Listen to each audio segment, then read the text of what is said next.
Principal, Professor Dr. Rama ma'am, we eagerly await the wisdom you will share with us today. I hereby invite you to grace us with your presence and to shed light on the importance of today's event. Your blessings would embrace this event with positivity and goodness. आप सभी को नमस्ते। आप लोग सचमुच आज बहुत सौभाग्यशाली हैं कि डॉक्टर विकास दिव्य कीर्ति ने इतने बिजी शेड्यूल में से अपना टाइम निकाला। डॉक्टर विकास हंसराज कॉलेज में हम हमेशा आपका वेलकम करते हैं, हार्दिक अभिनंदन करते हैं, क्योंकि आप हमें इस परिवार के सदस्य लगते हैं।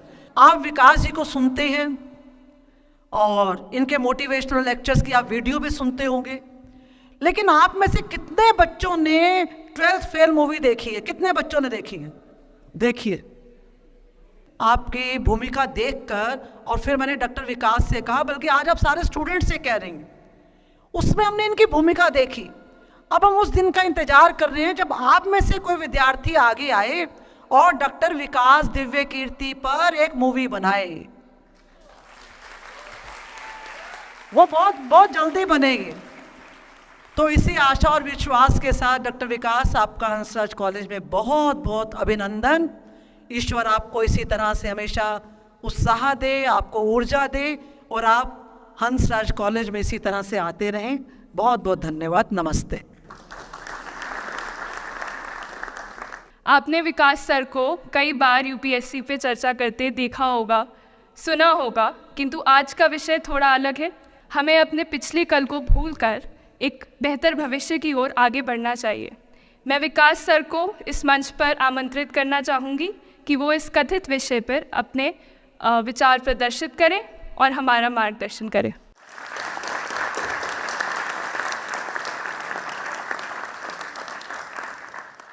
आप सभी को नमस्कार।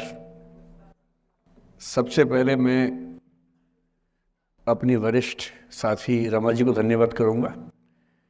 जब मैं विद्यार्थी था तो इस कॉलेज में अक्सर आता था, तब वो यहाँ नई नई प्राध्यापिका बनी थी। मैं डिबेटिंग कंपटीशन के लिए आता था, वो जज होती थी। इनसे प्राइज़ देना बहुत मुश्किल था, लेकिन हमने हार मानी नहीं और एक आध बार प्राइज़ जीत भी लिया उनके हाथों से। अब वो हमारी वरिष्ठ साथी हैं। करीब 30 साल से हम लोग परिचित हैं। मतलब मैं तो परिचित हूँ, वो तो ध्यान नहीं रखती होंगी, लेकिन मैं तो शुरू से ध्यान रखता हूँ। दूसरा शुक्रिया इस उड़ान सोसाइटी का। मैं जब पिछली बार आया था, समय की थोड़ी सी कमी रहती है, तो जब मुझे पता लगा कि हंसराज कॉलेज से 2 सोसाइटीज़ एक साथ अप्रोच कर रही है, तो मैंने दोनों बच्चों को एक साथ बुलाया एक बार अपने पास। पलक भी थी उसमें, और मैंने दोनों से निवेदन किया कि भाई एक ही बार कर लो, एक ही प्रोग्राम के पीछे दोनों बैनर लगा देना, मैं एक बार आके दोनों काम कर लूँगा। पर इन दोनों में वहाँ पर ठीक ठाक जोर आजमाइश हुई और अंत में तय हुआ कि 2 ही बार आना होगा। तो पिछली बार तो मैं करीब 6 महीने पहले आया था। निष्ठा सोसाइटी का गवर्नेंस पे एक सेमिनार था शायद। इनको हम सोच रहे थे कि टाल मटोल करके मैनेज कर लेंगे। हमने काफ़ी कोशिश की, हमारी टीम ने काफ़ी बहाने लगाए कि सर बिज़ी हैं, भारत के बाहर हैं, दुनिया के बाहर है। खूब हमने कहा। हमें लगा कि अंत में हार के गिव अप कर देंगी या लेट गो कर देंगी, कुछ तो करेंगी, पर ये नहीं मानी। इन्होंने मुझे मैसेज किए, कभी कभी लगभग हार्श होती हुई लैंग्वेज में मैसेज किया कि सर आपने वायदा किया था, कैसे पीछे हट सकते हैं। तो फिर ये हुआ कि ठीक है, आना तो है ही। अंततः आज का दिन तय हुआ। फिर टॉपिक्स की बात हुई तो इनका निवेदन था कि बस मोटिवेशन पे कुछ भी बोल दीजिए आप। तो मैंने कहा भाई मैं मोटिवेशनल स्पीकर नहीं हूँ, मुझे वो सब नहीं आता है, आप मुझे कोई टॉपिक देंगे तो शायद मैं बात कर पाऊँगा। तो फिर इन्होंने कुछ टॉपिक्स भेजे 4-5 कि आप इनमें से कोई भी एक चुन लीजिए। मुझे उनमें से जो सबसे ठीक लगा आप लोगों की उम्र को देखते हुए, वो था the art of letting go. Right, the art of letting go. Letting go आपकी पीढ़ी का बड़ा प्रसिद्ध शब्द है। हमारी पीढ़ी में तो वो नहीं होता था। हम तो उस पीढ़ी के, उस क्षेत्र के लोग हैं। मैं हरियाणा से हूँ। पंजाब का असर हम पे रहा है ठीक ठाक। हिंदी भाषी हम लोग रहे हैं। अंग्रेज़ी हालांकि मैं बोल लेता हूँ, कोई चिंता की बात नहीं है, लेकिन हिंदी ही मेरी आत्मा की भाषा है। तो जब मैंने सोचा कि लेटिंग गो, मैंने अपनी टीम से पूछा क्या होता है लेटिंग गो। तो हमारी टीम में कुछ यंग लोग हैं, उन्होंने बताया कि सर ये बहुत महत्वपूर्ण चीज़ है, आप लोग नहीं समझेंगे, हमारी पीढ़ी के लोग समझते हैं इस चीज़ को। लेट गो का मतलब होता है कि छोड़ो, जाने दो। तो मैंने कहा अच्छा, ये तो हमारी पीढ़ी में भी होता था, हम इसके लिए शब्द कुछ और बोलते थे, जैसे मैनू की, तैनू की, छड्डो यार, अरे मटिया दो, अरे भाड़ में जाए, अरे देखा जाएगा, अरे देख लांगे। तो हिंदी हो, पंजाबी हो, हरियाणवी हो, बिहार में अरे मटिया दो, तो वहाँ मटिया दो बोल देते हैं। इसलिए अंग्रेजी भाषा में एक मुहावरा आ जाने से ऐसा थोड़ा है कि भारत के लोग उसके बिना काम चला रहे थे, यहाँ भी काम चल ही रहा था लंबे समय से। तो फिर मैंने कहा ये टॉपिक ठीक है, और जिस उम्र के बच्चों को एड्रेस करना है, उस उम्र के बच्चे अक्सर इमोशनल टर्मोइल में रहते होंगे। यही उम्र है जब दिल लगता है, टूटता है, और करियर बनेगा नहीं बनेगा, फेलियर्स मिलते हैं। तो जिस उम्र में इमोशन सबसे ज़्यादा उठापटक करते हैं, उछल कूद मचाते हैं, एंग्जाइटी, डिप्रेशन, ये सब होता है, उस उम्र के बच्चों से बात करने के लिए सबसे मौजूद टॉपिक मुझे यही लगा, सबसे अच्छा टॉपिक यही लगा कि हम इसी पर बात करते हैं। मैं पहले डिस्क्लेमर्स लगा दूं, मैं मनोविज्ञान का अध्यापक नहीं हूं, मैंने साइकोलॉजी में ना एमए किया है, ना एमफिल, ना पीएचडी किया है, ना मैं मोटिवेशनल चीज़ें करने का कोई सर्टिफाइड अध्यापक हूं। मैं तो अपने जीवन के अनुभवों से, साहित्य से, दर्शन से, कानून से, पढ़ते पढ़ते जो मैंने सीखा, और बाकी उस सबसे ज़्यादा सीखा 50 साल के जीवन में, जिसमें से 25 साल का जीवन अध्यापन में और अपना उद्यम करने में खर्च हुआ। अनुभवों से बड़ा कोई गुरु नहीं होता, तो मैं अनुभवों से सीख के बातें करना पसंद करता हूँ। हालांकि हंसराज कॉलेज का खौफ इतना ज़्यादा होता है कि जब मुझे पता लगा कि मेरा टाइम फिक्स हो गया आने का, मैंने अपनी टीम से कहा कि यार लेटिंग गो भी कोई किताब है तो देखो मैं देख तो लूँ क्या होता है। तो 2 किताबें उन्होंने भेजी, बड़े भारी भरकम अंग्रेजी ऑथर्स की थी। तो मैंने 4-5 दिन पहले पढ़ना शुरू किया। 5-10 मिनट पढ़ के मुझे लगा कि उससे बात बनेगी नहीं, वो अलग ही टाइप की बातें थी, बड़ी थ्योरेटिकल सी बातें। तो मैंने कहा क्या थियरी में क्या रखा है, हम बच्चों से बच्चों की ज़ुबान में बात करेंगे, उसका मज़ा ज़्यादा है, क्यों थियरी में जाए। तो मैं जो कुछ भी अगले 1-8 घंटे में, मतलब 1 घंटा की, आधा घंटा की, 1.5 घंटा, वो मैं आपके चेहरे से अंदाज़ा लगा लूँगा। आप केवल चेहरे पे भाव ऐसे ले आइएगा कितना आप सुनना चाह रहे हैं। मैं तो अभ्यस्त हूँ, मैं 8 घंटे बिना ब्रेक के पढ़ाता हूँ जनरली, तो मैं तो अभ्यस्त हूँ सुबह से रात तक पढ़ाने के लिए। आप अपना देख लीजिए कितना आप सुनने की हालत में है, और ऐसा ना हो कि मैं अपनी स्पीच सुनने के लिए मोटिवेट करूँ आपको, वो मैं नहीं करूँगा, है ना। उससे अच्छा, उससे बेहतर ये है कि हम बीच में छोड़ देंगे, और मैं आपकी उम्र का भी ध्यान रखूँगा। छोटे छोटे बच्चे हैं, इतना टॉर्चर ठीक नहीं है, तो ध्यान रखेंगे। पर मेरा ख्याल है कि आपको मज़ा आएगा, क्योंकि आपकी उम्र से जुड़ी बातें हैं, आपको अच्छा लगेगा।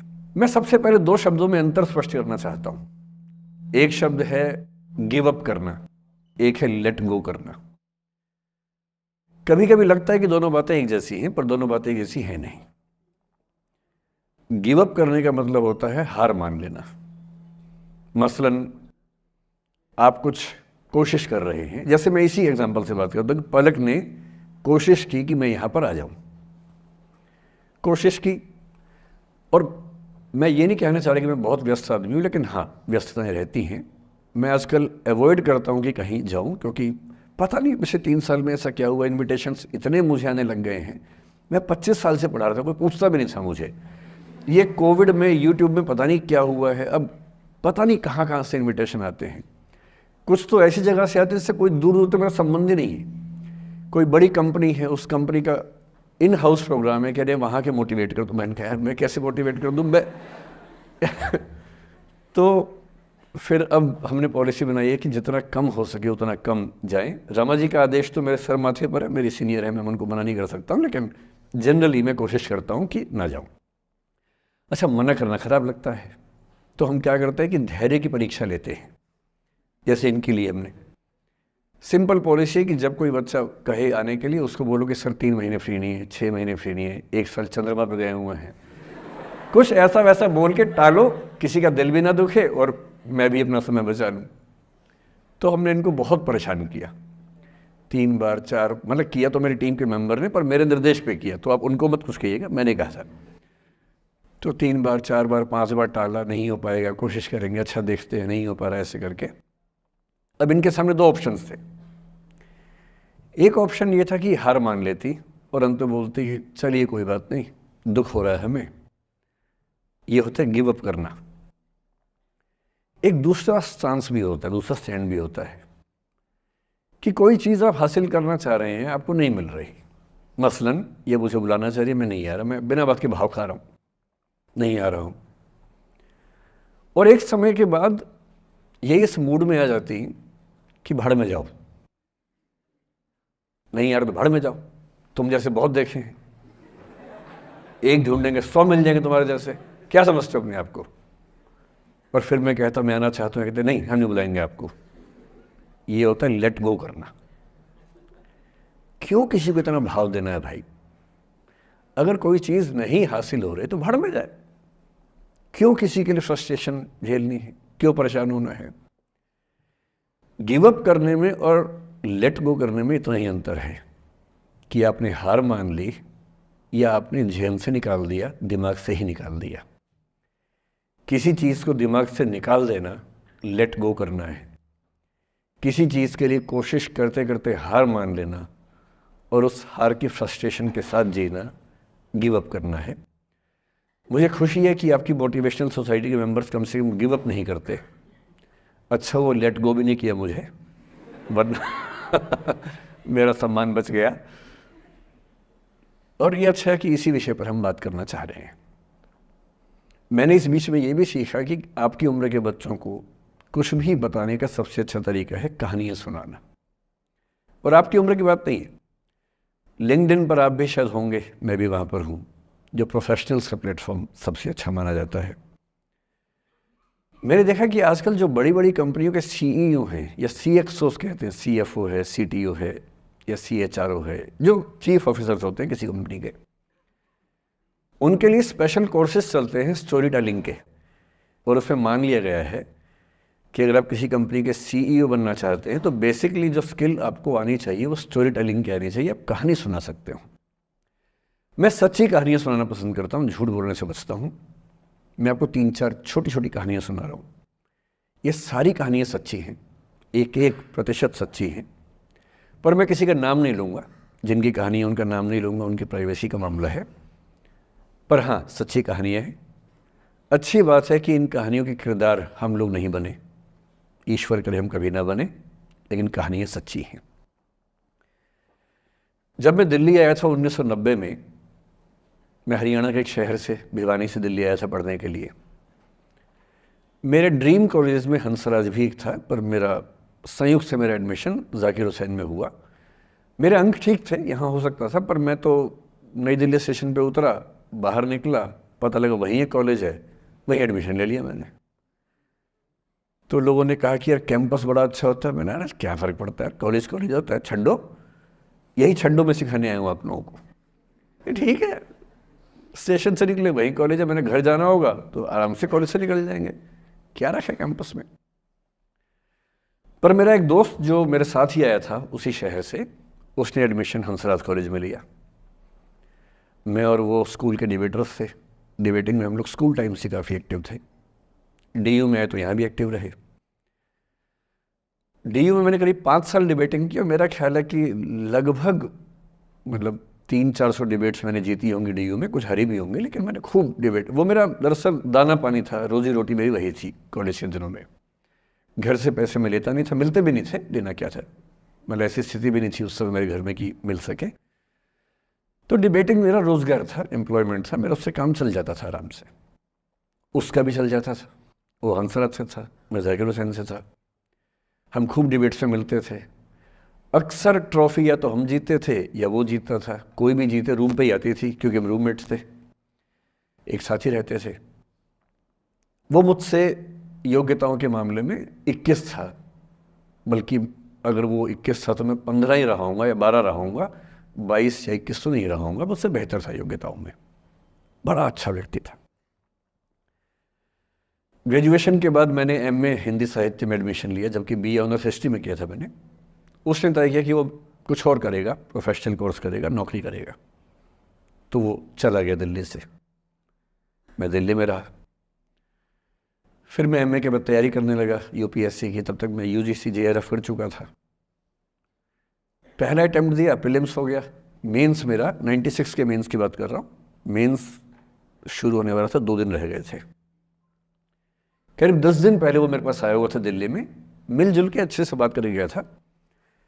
उन दिनों उसका एक प्रेम संबंध कहीं हमारी ही एक मित्र के साथ चल रहा था। हम सब दोस्त थे, तो उनमें से 2 लोगों का आपस में का अफेयर था। मुझे नहीं पता क्या हुआ, लेकिन मेरे मेन एग्ज़ाम से 2 दिन पहले रात को 12 बजे एक फ़ोन आया और ये बताया गया कि मेरे दोस्त ने फंदा लगा के अपनी जीवन लीला समाप्त कर ली है। वो दिल्ली से दूर था कहीं, और जिस व्यक्ति के बारे में मेरी राय ये थी कि उतना जीवट वाला व्यक्ति कोई हो नहीं सकता, जो ज़िंदगी से हार सकता ही नहीं, जिसके होने से कई लोग हमेशा जीता हुआ महसूस करते हैं, वो चुपचाप एक बंद कमरे में ज़िंदगी से हार गया। मैं आज तक नहीं समझ पाया कि ऐसा कैसे हुआ। बाद में टटोला, उसके पेरेंट्स से बात हुई, भाई से बात हुई। उन्होंने उसकी याद में एक सोशल वर्क शुरू किया ताकि किसी और बच्चे को ऐसा ना करना पड़े। तो जो हल्का हल्का अनुमान हुआ वो है कि शायद कुछ ऐसा था रिलेशनशिप में जो नहीं संभल पाया था, और रिश्ता टूट ना जाए इसका दबाव बहुत ज़्यादा था, और वो दबाव झेल नहीं पाया। इस उम्र में ऐसा फेज़ आता है, कई बार आता है। ये एक कहानी है, हंसराज कॉलेज से ही जुड़ी है, इसलिए मैंने सोचा कि वहीं से बात शुरू करूँ। नाम जैसा कि मैंने कहा मैं नहीं बताऊंगा, तो नाम बताने का मतलब भी नहीं। और वो जिसकी मैं कहानी सुना रहा हूँ आप लोगों के जन्म से पहले की बात है। आप तो सब 21वीं सदी वाले बच्चे होंगे ना, जेन ज़ी होंगे आप सब लोग, तो ये तो बहुत पुरानी बात है। एक दूसरी कहानी सुनाता हूँ। मैं आपको 2-3 कहानियाँ सुनाऊंगा, फिर उन सबका सार निकाल लेंगे एक साथ हम लोग। दूसरी कहानी ये है कि जब मेरा सिलेक्शन हो गया 97 में, मतलब 96 अटेम्प्ट में पहली बार में मेरा सिलेक्शन हो गया था, मैं एक्सटेंशन लेके तैयारी कर रहा था, और डीयू में मैं पढ़ा भी रहा था उस समय। तब मैं शायद डीएवी कॉलेज में था या अग्रसेन, मैं 2 जगह पढ़ाया डीयू में, तो उनमें से किसी कॉलेज में पढ़ा रहा था उस समय में। तो उस समय एक लाइब्रेरी है कैंपस में ही, सेंट्रल रेफरेंस लाइब्रेरी, आप जानते होंगे, CRL बोलते हैं, जो विवेकानंद जी की स्टैच्यू है उसके सामने ही वो लाइब्रेरी है। उस लाइब्रेरी में नीचे सब बैठ के पढ़ते हैं, और टॉप फ्लोर पे रिसर्च फ्लोर है जहाँ MPhil PhD वाले बच्चे पढ़ते हैं।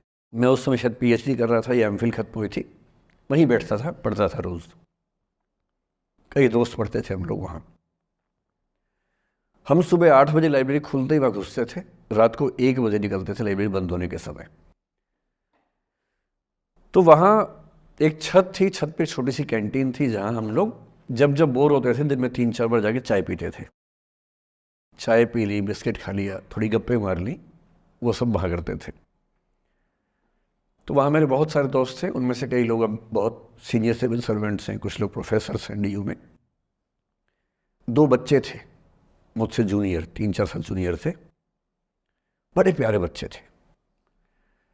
मुझे उस समय तक पढ़ाई लिखाई का शौक अच्छा खासा हो गया था, तो वो रोज़ मेरे साथ बैठते थे केवल बात करने के लिए। किसी मुद्दे पर बहस करनी है तो बहस होती थी, समझते थे। फिर मुझे पता लगा कि वो दोनों रिलेशनशिप में हैं, रिश्ते में हैं, दोनों ने शादी भी कर ली। उनकी योजना डीयू में पढ़ाने की थी या सिविल सर्विस की भी थी, शायद पता नहीं। मेरा इंटरेक्शन बहुत ज़्यादा उसके बाद रहा नहीं उनसे, क्योंकि मैं सर्विस में चला गया था। इतने जिज्ञासु बच्चे थे दोनों, इतने जिज्ञासु कि उनसे मिलकर तबीयत खुश हो जाती थी, कि हर चीज़ जानने का मन करता था उनका, हर विषय पढ़ने का मन करता था। एकदम जीवन से भरे हुए बच्चे, आंखों में चमक ऐसे। फिर दोनों की शादी हुई तो मैं शादी में जा नहीं पाया, क्योंकि मेरा रिश्ता सिर्फ लाइब्रेरी में 1 घंटा गप मारने वाला था, उससे ज़्यादा था नहीं रिश्ता उनके साथ। फिर सुनता रहता था कि मैं सब बढ़िया चल रहा है, पढ़ाई कर रहे हैं, तैयारी कर रहे हैं। इंटरकास्ट मैरिज की उन लोगों ने, खूब हंगामा हुआ, दोनों घर में तलवारें खिंच गई, किसी तरह से तलवारें संभाली गई, मैनेज हुआ, दोनों साथ रहने लगे। और फिर 3-4 साल के बाद एक दिन मैंने खबर सुनी कि उस बच्ची ने फंदा लगा के जीवन लीला समाप्त कर ली। ये बात भी दिल्ली विश्वविद्यालय की है, उस दौर के सब लोग इस कहानी को जानते हैं। मेरे ख्याल से ये दोनों कहानी आपकी प्रिंसिपल मैडम जानती होंगी, नहीं ध्यान कर पाएंगे तो मैं उनको जैसे नाम बोलूँगा अकेले में वो तुरंत समझ जाएंगे मैं किसकी बात कर रहा हूँ। मैं आज तक नहीं समझ पाया कि ऐसा क्या हुआ होगा। तो बाद में अनुमान जो हुआ वो ये, इंटरकास्ट मैरिज, परिवार का दबाव, समाज का दबाव, आपस के दबाव, टॉक्सिक रिलेशनशिप, अंत में उस दबाव को न झेल पाना और जीवन समाप्त कर देना, ये हुआ। ये 2 घटनाएं हैं। एक तीसरी घटना ये है कि दिल्ली में आज से 25 साल पहले घटना घटी। आप लोग तब बस पैदा हुए होंगे, घुटनों में चल रहे होंगे, या उससे 5-7 साल पहले की बात रही होगी। ये घटना दिल्ली के सब सीनियर लोग जानते हैं, जिनकी उम्र 35-40 साल है वो सब जानते हैं इस घटना को। मोबाइल फ़ोन में वीडियो नया नया आया था उस समय। अब तो आपके हर फ़ोन में वीडियो है, अब तो सामने भी है, ताकि आप वैसा वाला मुंह बना के सेल्फी खिंचवा सके।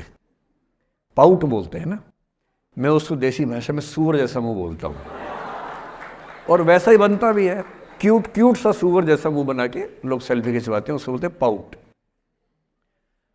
तब तो कैमरा फ़ोन में पहली बार आया था, तब लोग अभ्यस्त नहीं थे। अब जैसे आप लोग कितने अभ्यस्त होंगे, हम भी होने लग गए। अब हम किसी से बात करते हैं तो हम ये एज्यूम करके चलते हैं कि उसने फ़ोन में कुछ ना कुछ ऑन कर रखा होगा, या तो आवाज़ रिकॉर्ड करेगा या वीडियो बनाएगा। तुम कितने केयरफुल होकर बोलते हैं, कितने कॉन्शियस रहते हैं। और सर्विलांस सोसाइटी की सबसे बुरी बात यह है कि हम हमेशा चौकन्ने रहते हैं, हम सहज हो ही नहीं पाते।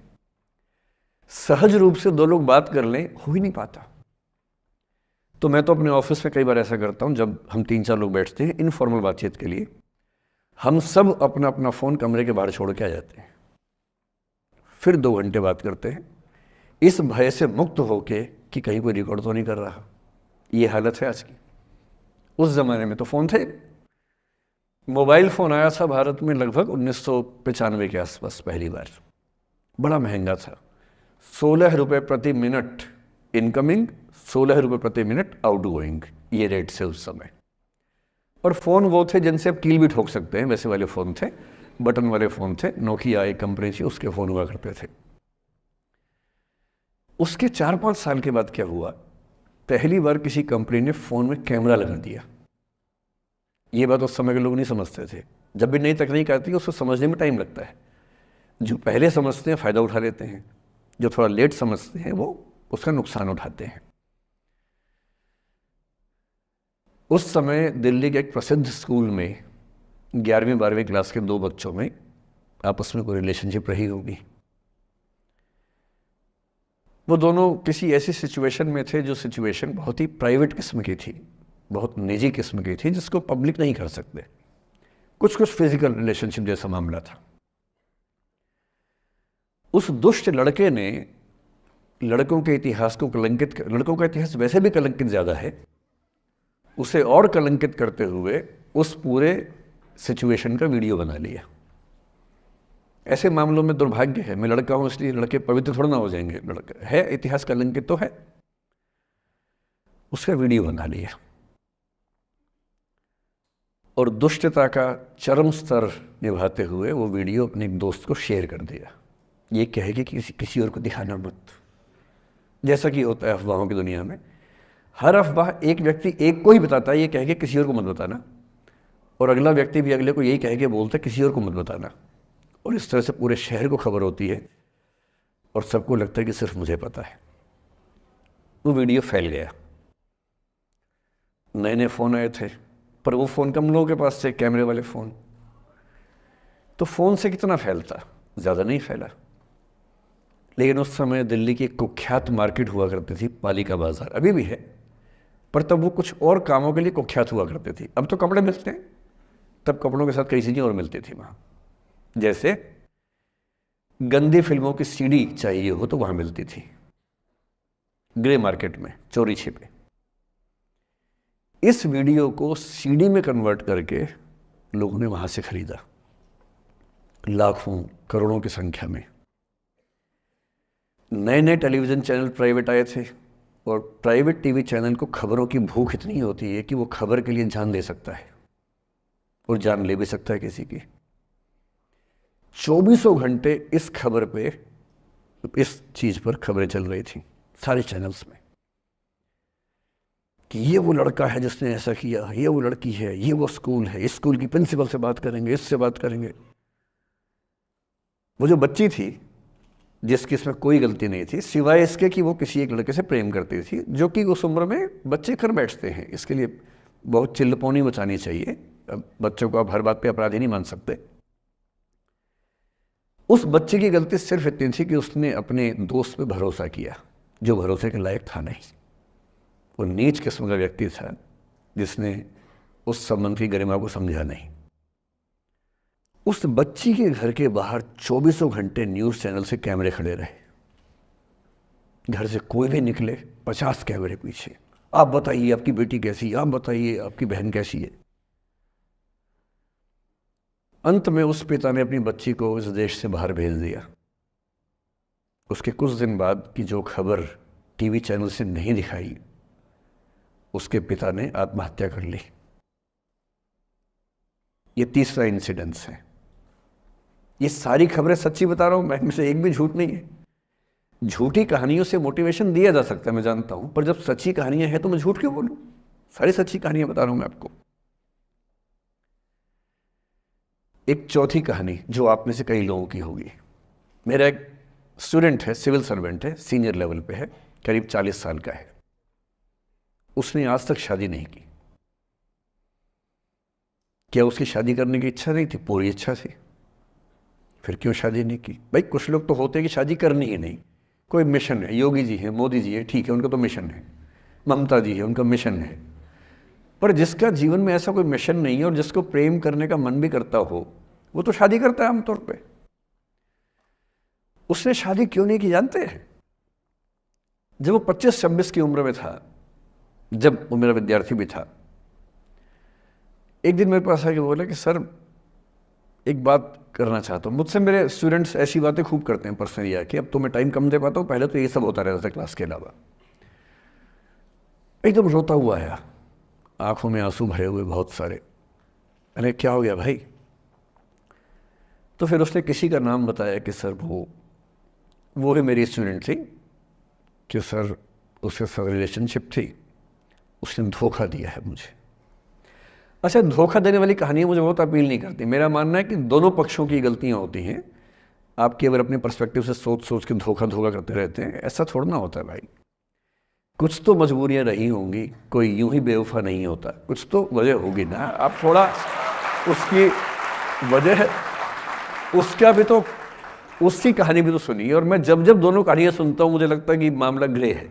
आप किसी एक पे उंगली उठा ही नहीं सकते कि इसने ऐसा किया। दोनों की गलतियाँ होती हैं, ऐसा थोड़ा ना कि एक की होती है।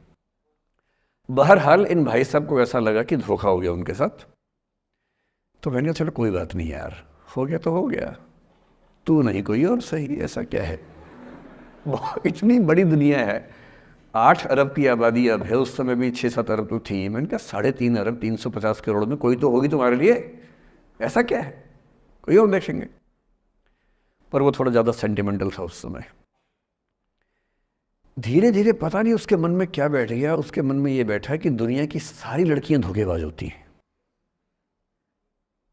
ऐसे मूर्खों की कमी नहीं है दुनिया में, ऐसे बहुत मूर्ख हैं। दर्शन की दुनिया में इसे अवैध सामान्यीकरण कहते हैं, इलिसिट जनरलाइजेशन। इसका मतलब बहुत छोटे सैंपल के बेस पे ये समझ लेना कि ये थियरी पूरे ब्रह्मांड पर लागू होती है। एक लड़की ने धोखा दिया, मान लीजिए धोखा दिया, धोखा इसने दिया कि उसने दिया कि किसी ने दिया, जो भी कहानी हो, एक सैंपल से ये मान लेना कि सब ऐसे होते हैं। और उसके बाद से उसने कम से कम 10 बार कोशिश की, 10 लोगों से मिला, बातचीत की शादी के लिए।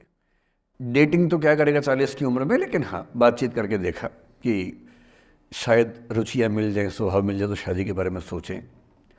हर बार 3-4-5 मीटिंग के बाद वापस हट जाता है। अब तो मैंने पूछना बंद कर दिया है। जब तक मैं पूछता था, बोलता था कि सर 3-4 मीटिंग के बाद लगता है कि ये भी वैसी ही है। मैंने कहा भूल जाओ भाई, उससे भूल जाओ, बात खत्म हो गई। उसके बच्चे घूम रहे हैं आजकल स्कूल में, अब तुम कम से कम शादी तो कर लो। वो भाई साहब आज तक अकेले हैं और अब तो बाज़ार में मूल्य भी कम हो गया उनका, अब विकल्प भी ज़्यादा नहीं मिलते हैं। अब जो विकल्प मिल रहे हैं वहाँ उसकी रुचि और कम हो गई है। तो पूरी संभावना है कि वो जीवन अकेले ही गुजरेगा अब उसका। एक अंतिम एग्जाम्पल देके फिर मैं निष्कर्ष की तरफ बढ़ूंगा। मैं एक आईएएस ऑफिसर को जानता हूँ, 2 आईपीएस को जानता हूँ, बहुत योग्य लोग, देश के सबसे अच्छे संस्थाओं से पढ़े हुए लोग, प्रॉपर आईएएस प्रॉपर आईपीएस में नौकरी करने वाले लोग, और इन तीनों ने अपना जीवन समाप्त कर लिया नौकरी में रहते हुए। क्यों? क्योंकि नौकरी और घरेलू जो दुविधाएं थी उनको झेल नहीं पा रहे थे, ना झेल पा रहे थे ना भूल पा रहे थे। लेट गो नहीं कर पाए तो गिव अप कर दिया। और इसलिए मुझे अक्सर लगता है कि जितनी चीज़ें हम सिखाते हैं बच्चों को, हिस्ट्री, इकोनॉमिक्स, लिटरेचर, वो सब ठीक है, उनका भी महत्व है। शायद उससे ज़्यादा महत्व इस चीज़ का है कि ये समझें कि अपने इमोशंस को कैसे मैनेज करना है। जब जीवन में ऐसा लगे कि सब खत्म हो गया है, जब जीवन में लगे कि बहुत टॉक्सिक किस्म की लाइफ हो गई है, उससे बाहर कैसे निकलें, शायद ये सबसे महत्वपूर्ण लेसन होता है जो हम सबको सीखना चाहिए। मैंने कहीं से सीखा नहीं है, ना मैंने ऐसी किताबें पढ़ी हैं। हालांकि मैंने 2 किताबें मंगवाई हैं पिछले हफ्ते, पढ़ी नहीं है अभी तक, तो मैं किताबों के बेस पे नहीं जानता कैसे सीखते हैं, लेकिन ज़िंदगी से तुम सीख सकते हैं। इन कहानियों का सबका एक ही सार है, वजह अलग अलग है। एक व्यक्ति ने इसलिए अपना जीवन समाप्त किया कि वो रिश्ता उसके हाथ से छूट रहा था। एक ने इसलिए जीवन समाप्त किया कि रिश्ता बन गया था पर समाज के दबाव, घर के दबाव मैनेज नहीं कर पाए। एक ने ज़िंदगी भर शादी नहीं की सिर्फ इसलिए कि वो पुरानी यादों को भूल नहीं पाया। अरे एक बार गलती हो गई तो हो गई, आगे तो संभावना जीवन में है भाई, क्यों इतना हावी रखना उसी दिमाग के ऊपर। कुछ लोग देश की सबसे अच्छी नौकरी में होकर हर पैमाने पर सफलता की हर कसौटी पे खरा उतरने के बाद जीवन नहीं बचा पाए, क्योंकि दूसरों की नज़र में आप बहुत सफल हो जाए, अपनी नज़र में शून्य हो, तो फिर जीवन कैसे बने, जीवन कैसे बचे। इन सारी कहानियों का मूल भाव एक ही है, अगर आप खुद को हैंडल नहीं कर सकते तो दुनिया को क्या हैंडल करेंगे। दुनिया को हैंडल करने से पहले खुद को हैंडल करना सीखना पड़ता है, और उसका सबसे आसान जो रामबाण उपाय है उसको बोलते हैं द आर्ट ऑफ लेटिंग गो, जाने दो। वो अफसाना जिसे अंजाम तक लाना न हो मुमकिन, उसे एक खूबसूरत मोड़ देकर छोड़ना अच्छा। साहिर ने लिखा, प्रेम की दुनिया के बारे में साहिर से अच्छा कौन लिखेगा। तारुफ समझते, तारुफ मतलब परिचय, इंट्रोडक्शन। कहते तारुफ रोग बन जाए तो उसको भूलना बेहतर।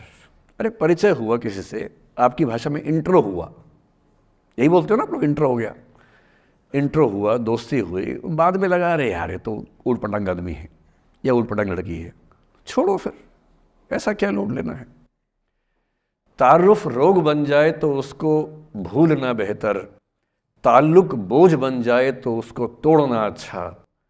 वो अफसाना जिसे अंजाम तक लाना न हो मुमकिन, उसे एक खूबसूरत मोड़ देकर छोड़ना अच्छा।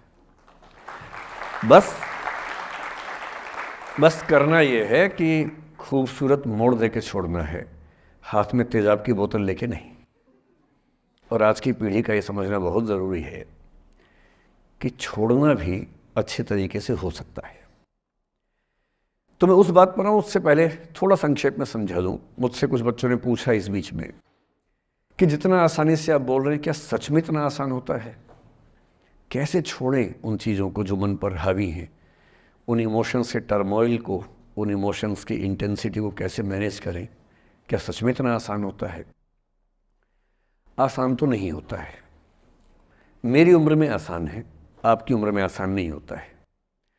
मेरी उम्र में क्यों आसान है? क्योंकि ये सारा खेल हार्मोन्स का है, ये सारा खेल केमिस्ट्री का है। हम सब दरअसल बहुत सारे केमिकल्स, जिनमें से कुछ का नाम हार्मोन्स हैं, उन केमिकल्स और हार्मोन्स के बहुत सारे इंटरेक्शंस के रिजल्ट हैं। इसलिए जब कोई बच्चा जैसे छोटे बच्चे हमेशा उछलते रहते हैं, पेरेंट्स थके रहते हैं, ये इन सभी केमिस्ट्री का परिणाम है, शौक का मामला नहीं है। आपकी उम्र जो होती है किशोरावस्था और युवावस्था की शुरुआती उम्र, मैं मान के चल रहा हूँ कि आप सब लोग 17 से 22-23 के बीच के लोग हैं, बच्चे हैं। कुछ तो अभी शादी भी नहीं कर सकते होंगे, वो वाले होंगे ना। लड़के तो नहीं कर सकते होंगे भी, 21 के कहाँ हुए होंगे। तो वो वाली उम्र आप लोगों की है। इस उम्र में इमोशंस का टर्मोइल, इस उम्र में इमोशंस का बिखराव इतना ज़्यादा होता है कि संभालना बड़ा मुश्किल होता है। जैसे जैसे आप मैच्योर होंगे, बड़े होंगे, बूढ़े होंगे, बूढ़े और मैच्योर काफ़ी हद तक समानार्थक शब्द होते हैं। बूढ़ा आदमी आमतौर पर मैच्योर हो ही जाता है, और जो मैच्योर हो जाता है उसको लोग बुढ़ा ही बोलते हैं, चाहे वो दोस्त हो आपका। तो मैच्योर होने के बाद मैच्योरिटी के कई लक्षण हैं, 10-20 लक्षण। उनमें से एक ये है कि आपके इमोशंस में इंटेंसिटी उतनी नहीं रह जाती जितनी बचपन में होती है। मसलन कोई आपका दोस्त आपसे कुछ खराब कह दे, आप 3-4 घंटे बेचैन रहेंगे, बार बार मैसेज टाइप करेंगे, फिर डिलीट करेंगे, फिर टाइप डिलीट, वो भी टाइप डिलीट चल रहा है। एक दिन हो गया बात हुए, ना वो पढ़ पा रहे हैं ना आप पढ़ पा रहे हैं, बेचैनी चरम पे है। अब इतना ही मामला है, नाक का सवाल है कि पहले कौन झुकेगा। सारे संबंधों में स्तर इसी बात से तय होता है कि पहले कौन झुकेगा, और जो एक आध बार झुक गया वो जिंदगी भर झुकता है उसके बाद। इससे लोग शुरू में बहुत केयरफुल होते हैं कि झुकना नहीं है। 3-4 ज्ञानी पीछे बैठे ही होते हैं कि नहीं झुकना नहीं है, वो झुकेगा, वो झुकेगी, तू क्यों झुकेगा। इन ज्ञानियों से बचना बहुत ज़रूरी है, ज़िंदगी जहर बना देंगे आपकी। अब दोनों ईगो फाइट कर रहे हैं कि पंजा किसका गिरेगा, इस पर फाइट चल रही है। 2 दिन हो गए, 3 दिन हो गए, उसके बाद एक आध आदमी पिघल जाता है, उसको लगता है भाड़ में जाए यार, बात ही नहीं हो पा रही, तुम ईगो कर रहे हो। फिर वो फ़ोन मिलाता है, ये भी फ़ोन की इंतज़ार में 3 दिन से सो भी नहीं रहा बेचारा। हीरो बेशक बन ले पर बेचैन तो भाई। खटाक से फ़ोन उठता है, अब दोनों कान में फ़ोन लगा के रखिए, कोई नहीं बोल रहा, चुप। क्या बातचीत चल रही है सोचिए, एक भी शब्द नहीं, एकदम चुप। थोड़ी देर के बाद कंफर्म करने के लिए कि है भी या नहीं, एक बोलता है हेलो, वहाँ से आवाज़ आती है कोई एक मैं थोड़ा ऐसी जोकर टाइप की बात करता हूँ, मुझे मोटिवेशनल स्पीकर ना समझे आप लोग, मैं ऐसी हंसी मजाक ही करना आता है मुझे, वही मैं करता हूँ।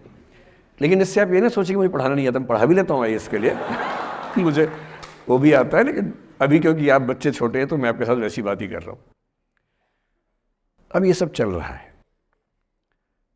अब इसमें अगर कोई एक व्यक्ति झुक गया, बात आगे हो गई तो हो गई, वरना कई रिश्ते ऐसे भी होते हैं जो इसी बिंदु पे खत्म हो जाते हैं कि तेरा भाई नहीं झुकेगा, भाभी झुकेगी, और उधर जीजू झुकेंगे, दीदी नहीं झुकेगी, जीजू झुकेंगे, दीदी क्यों झुकेगी, और ना जीजू झुक रहे ना भाभी झुक रही और उस चक्कर में जो अभी बेचारा रिश्ता बना भी नहीं था, वही वो ज़मींदोज़ हो गया, वही वो ख़त्म हो गया।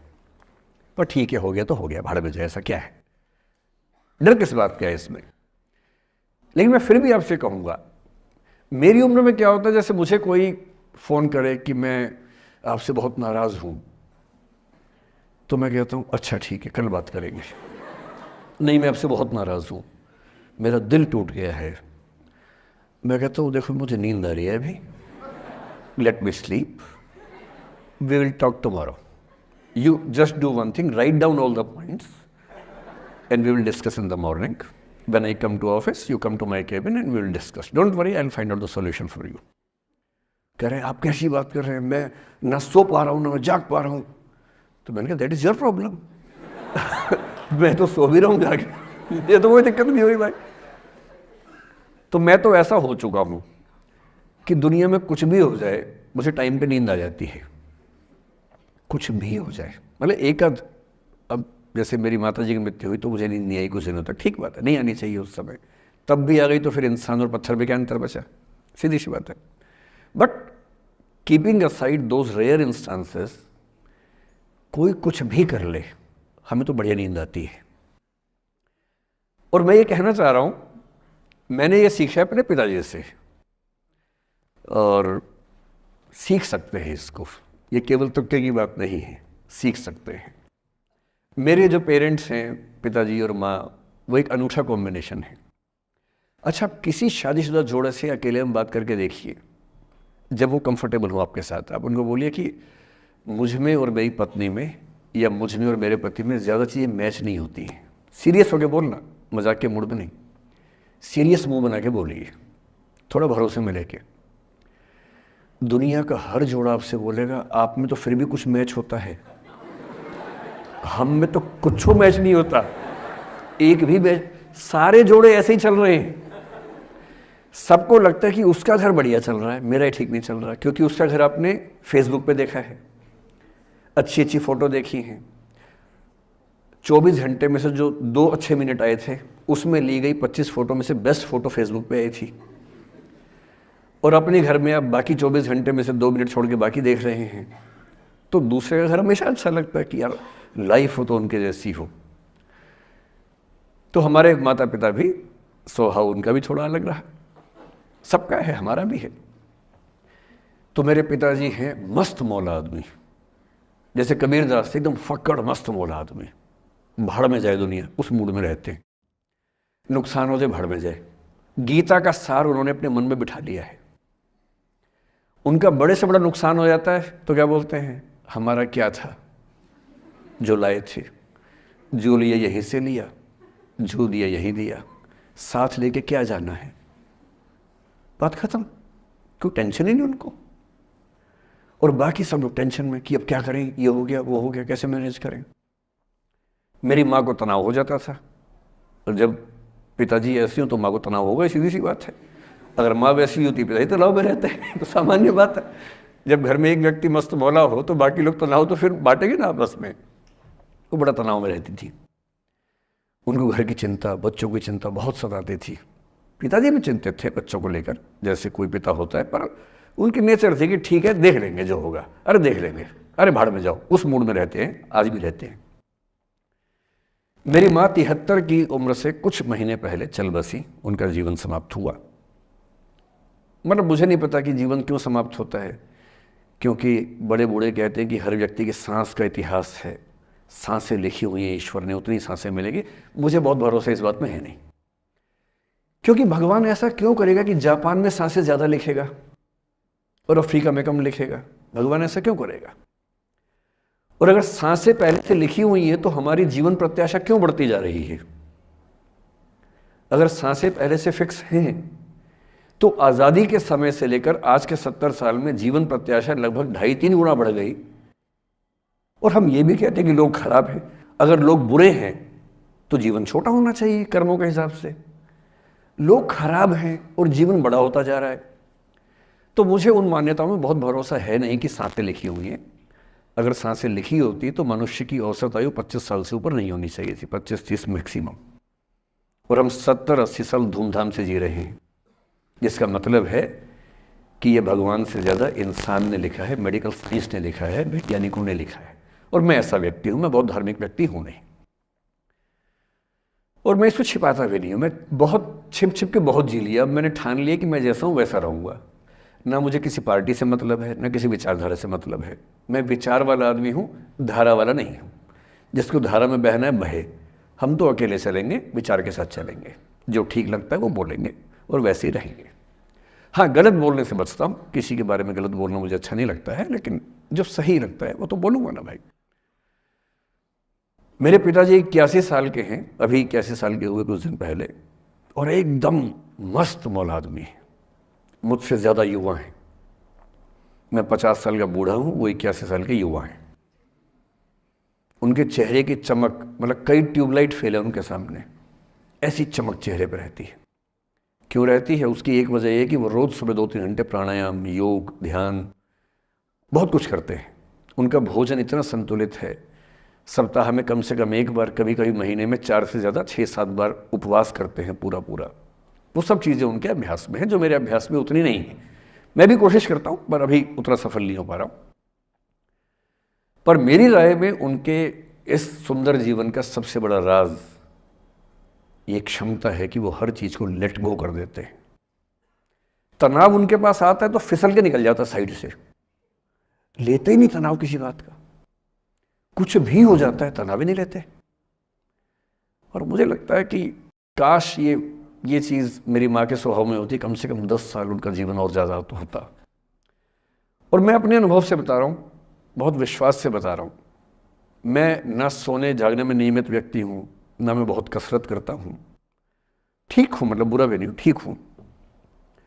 मेरी उम्र के अधिकांश लोग बीपी, शुगर, बहुत बीमारियों से ग्रस्त हैं। मैं फिलहाल नहीं हूँ। क्यों नहीं हूँ? मेरे पास इसका उत्तर एक ही है, मैं लोड लेता नहीं किसी बात का, दबाव लेता नहीं, तनाव लेता नहीं। भाई अच्छा हो रहा है तो भी ठीक है। जब मैं सफल, जैसे मैं 3 साल में पिछले काफ़ी सफल हो गया, जितना मुझे नहीं होना चाहिए था, मैं तो कैसे हो गया हूँ सफल। अगर मैं सफल हो गया तो मैं इस बात का लोड भी नहीं ले रहा कि मैं सफल क्यों हो गया। अरे हो गया तो कैसे तो हो गया, कई लोग हो जाते हैं, हम भी हो गए, ऐसा क्या है। कल को नहीं रहूंगा मान लीजिए, ऐसा हो सकता है, कल को फेल हो जाऊं कहीं। फेलियर को पचाना पता नहीं कितना मुश्किल होता होगा लोगों के लिए। मैं अपने बारे में जानता हूं, मुझे मुश्किल नहीं होने वाला, क्योंकि मैंने सफलता का लोड लिया ही नहीं अपने ऊपर। विफलता मुझे क्या प्रभावित करेगी, बहुत फर्क नहीं पड़ता है। और मैं दावे से कह रहा हूं कि यदि ये टेम्परामेंट आपका हो, जो मेरे पिताजी से मैंने सीखा है, तो आप जिंदगी में सफल कितने होंगे वो एक अलग पैरामीटर है, पर आपकी ज़िंदगी शानदार होगी। और जितनी ज़िंदगी आपकी है, जितनी सांसें आप कहते हैं कि लिखी हुई हैं, गारंटी से कह रहा हूँ कि 10 साल बढ़ जाएंगे। कुछ और लोगों के आप कम कर देंगे अलग बात है, लेकिन अपने 10 साल बढ़ा लेंगे।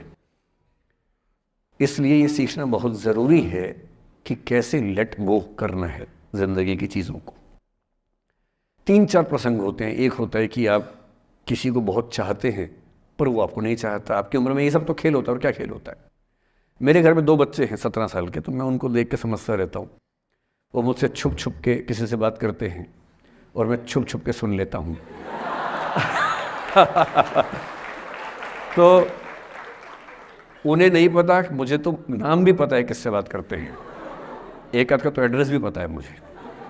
और मैं तो बच्चों को बोलता हूँ कभी जाना वाना हो तो मैं ले चलूँगा, चिंता मत करना, बोल देना कि ड्राइवर साथ में आया है, टेंशन मत लेना। तो मेरे तो बच्चे मेरे दोस्त हैं, मैं तो बड़ा दोस्ती के भाव में रहता हूँ। मेरा एक ही बेंचमार्क है कि वो जिस उम्र में जैसे हैं मैं कैसा था, और वो मुझसे अच्छे चल रहे हैं। उससे ज़्यादा उम्मीद मुझे करने में नहीं चाहिए। मैंने जो कुकृत्य 8वीं क्लास में किए थे उन्होंने 11वीं क्लास में किए, तो बहुत है। मैं ये क्यों मान के चलूँ कि वो देवी देवता पैदा होंगे? मेरे ही तो बच्चे हैं भाई। जीन तो मेरे ही है, तो कैसे देवी देवता हो जाएंगे? तो ज़्यादा उम्मीदें क्यों पालनी है बच्चों से भी? मैं क्यों चाहूँ कि मेरा बच्चा IAS जॉब करे? क्यों करे? वो IAS भी क्यों करे? उसका मन करेगा तो करेगा, नहीं करेगा तो भाड़ में जाए। अगर वो कहेगा कि मुझे स्टार्टअप करना, स्टार्टअप कर लो भाई। अगर वो कहेगा मुझे कुछ और नौकरी करनी है प्राइवेट सेक्टर में, तो वो कर लो। मैं क्यों ठेकेदार बनूं उसका भाई? मैं क्यों ये चाहूँ कि वो मेरे रास्ते पर चले, मुझसे बेहतर बने? ये सब बेकार की बातें हैं। और पेरेंट्स, आज तो बच्चों से बात कर रहा हूँ, जैसे मैं पेरेंट्स से बात करता हूँ उनकी बहुत क्लास लगाता हूँ कि पेरेंट होना और बच्चे का दुश्मन होना कई बार बराबर हो जाता है। और यदि आप नहीं चाहते कि आप बच्चों के दुश्मन बने, बहुत सारे लोग मन ही मन में पेरेंट्स से नफरत करते हैं, माँ बाप से नफरत करते हैं, क्योंकि माँ बाप ने पेरेंटहुड का धर्म ठीक से निभाया नहीं। उन्होंने इतनी इच्छाएं थोपी, इतने दबाव बनाए कि बच्चों को ज़िंदगी के कई फैसले इस दबाव में करने पड़े कि मेरे पेरेंट्स ये चाहते हैं, वो बन ही नहीं पाए जो वो थे। और दुनिया में सबसे बुरी स्थिति है वो न हो पाना जो आप हैं। अपनी सहजता से दूर होना, इससे बड़ी बुरी कोई स्थिति नहीं। साहित्य में इस पर खूब लिखा गया है। कामायनी एक रचना बड़ी प्रसिद्ध है जयशंकर प्रसाद की, उसमें मूल समस्या ही ये है, ज्ञान दूर कुछ क्रिया भिन्न है, इच्छा क्यों पूरी हो मन की, एक दूसरे से न मिल सके यही विडंबना है जीवन की। आपका दिमाग कुछ कहता है, दिल कुछ कहता है, कर कुछ हो रहे हैं आप। जिस व्यक्ति का दिमाग, दिल और हरकतें आपस में कनेक्टेड हैं, कंसिस्टेंट हैं, उससे ज़्यादा सुखी कोई मनुष्य नहीं है। इसलिए मैं अक्सर कहता हूँ कि आप खुश हैं या नहीं, इसका सबसे बड़ा पैरामीटर ये है, आपका दिमाग, आपका दिल, आपकी हरकतें, आपके एक्ट्स अगर कंसिस्टेंट हैं, कोहेरेंट हैं, कनेक्टेड हैं, इंटीग्रेटेड हैं, तो आपसे ज़्यादा सुखी कोई नहीं है। और यदि आप पूरी ज़िंदगी केवल निभाने में खर्च कर देते हैं तो ठीक है, दुनिया की निगाह में आप सफल होंगे, पर किस दिन खबर आ सकती है कि अच्छे आदमी थे, नहीं झेल पाए, अंत में दिल का दौरा पड़ जाता है, बीपी हो जाता है, डायबिटीज़ हो जाता है। बच्चे बोलते हैं कि डायबिटीज़ चीनी खाने से होता है, बेकार बात है, डायबिटीज़ स्ट्रेस से होता है। डायबिटीज़ होने के बाद चीनी खाना मना है, चीनी खाने से आज से किसी को डायबिटीज़ नहीं हुआ है, डायबिटीज़ केवल तनाव से होता है। तनाव पहले ही दुनिया में इतने सारे हैं, नौकरी के तनाव, कितने झंझट दुनिया में हैं, उसके ऊपर से अपने स्वभाव से दूर होने का तनाव कितना बड़ा तनाव है, क्यों पालना चाहिए। तो मैं कुछ सूत्रों में आपको बात बताता हूँ। इस उम्र में आप कितना उसको फॉलो कर पाएंगे मुझे नहीं पता, लेकिन कोशिश करेंगे तो कुछ तो फ़ायदा होगा ही। पहला सूत्र मेरा आप लोगों के लिए ये है कि जब आप किसी को पसंद करें और वो आपको पसंद ना करे तो टेंशन नहीं लेनी है, तेज़ाब तो नहीं उठाना है। ठीक, कई लोग इस मूड में रहते हैं, मुझे पसंद नहीं करेगी, मैं राजा हूँ, मैं नवाब हूँ, मुझे पसंद नहीं करेगी। अरे तू क्या है भाई, नहीं पसंद हो तो नहीं पसंद हो, ये क्या बात हुई। सबसे पहले अपने अंदर से लोकतांत्रिक बनिए, डेमोक्रेटिक बनिए। जैसे आपको हक है किसी व्यक्ति को पसंद करने का, उसको भी हक है किसी को पसंद या नापसंद करने का।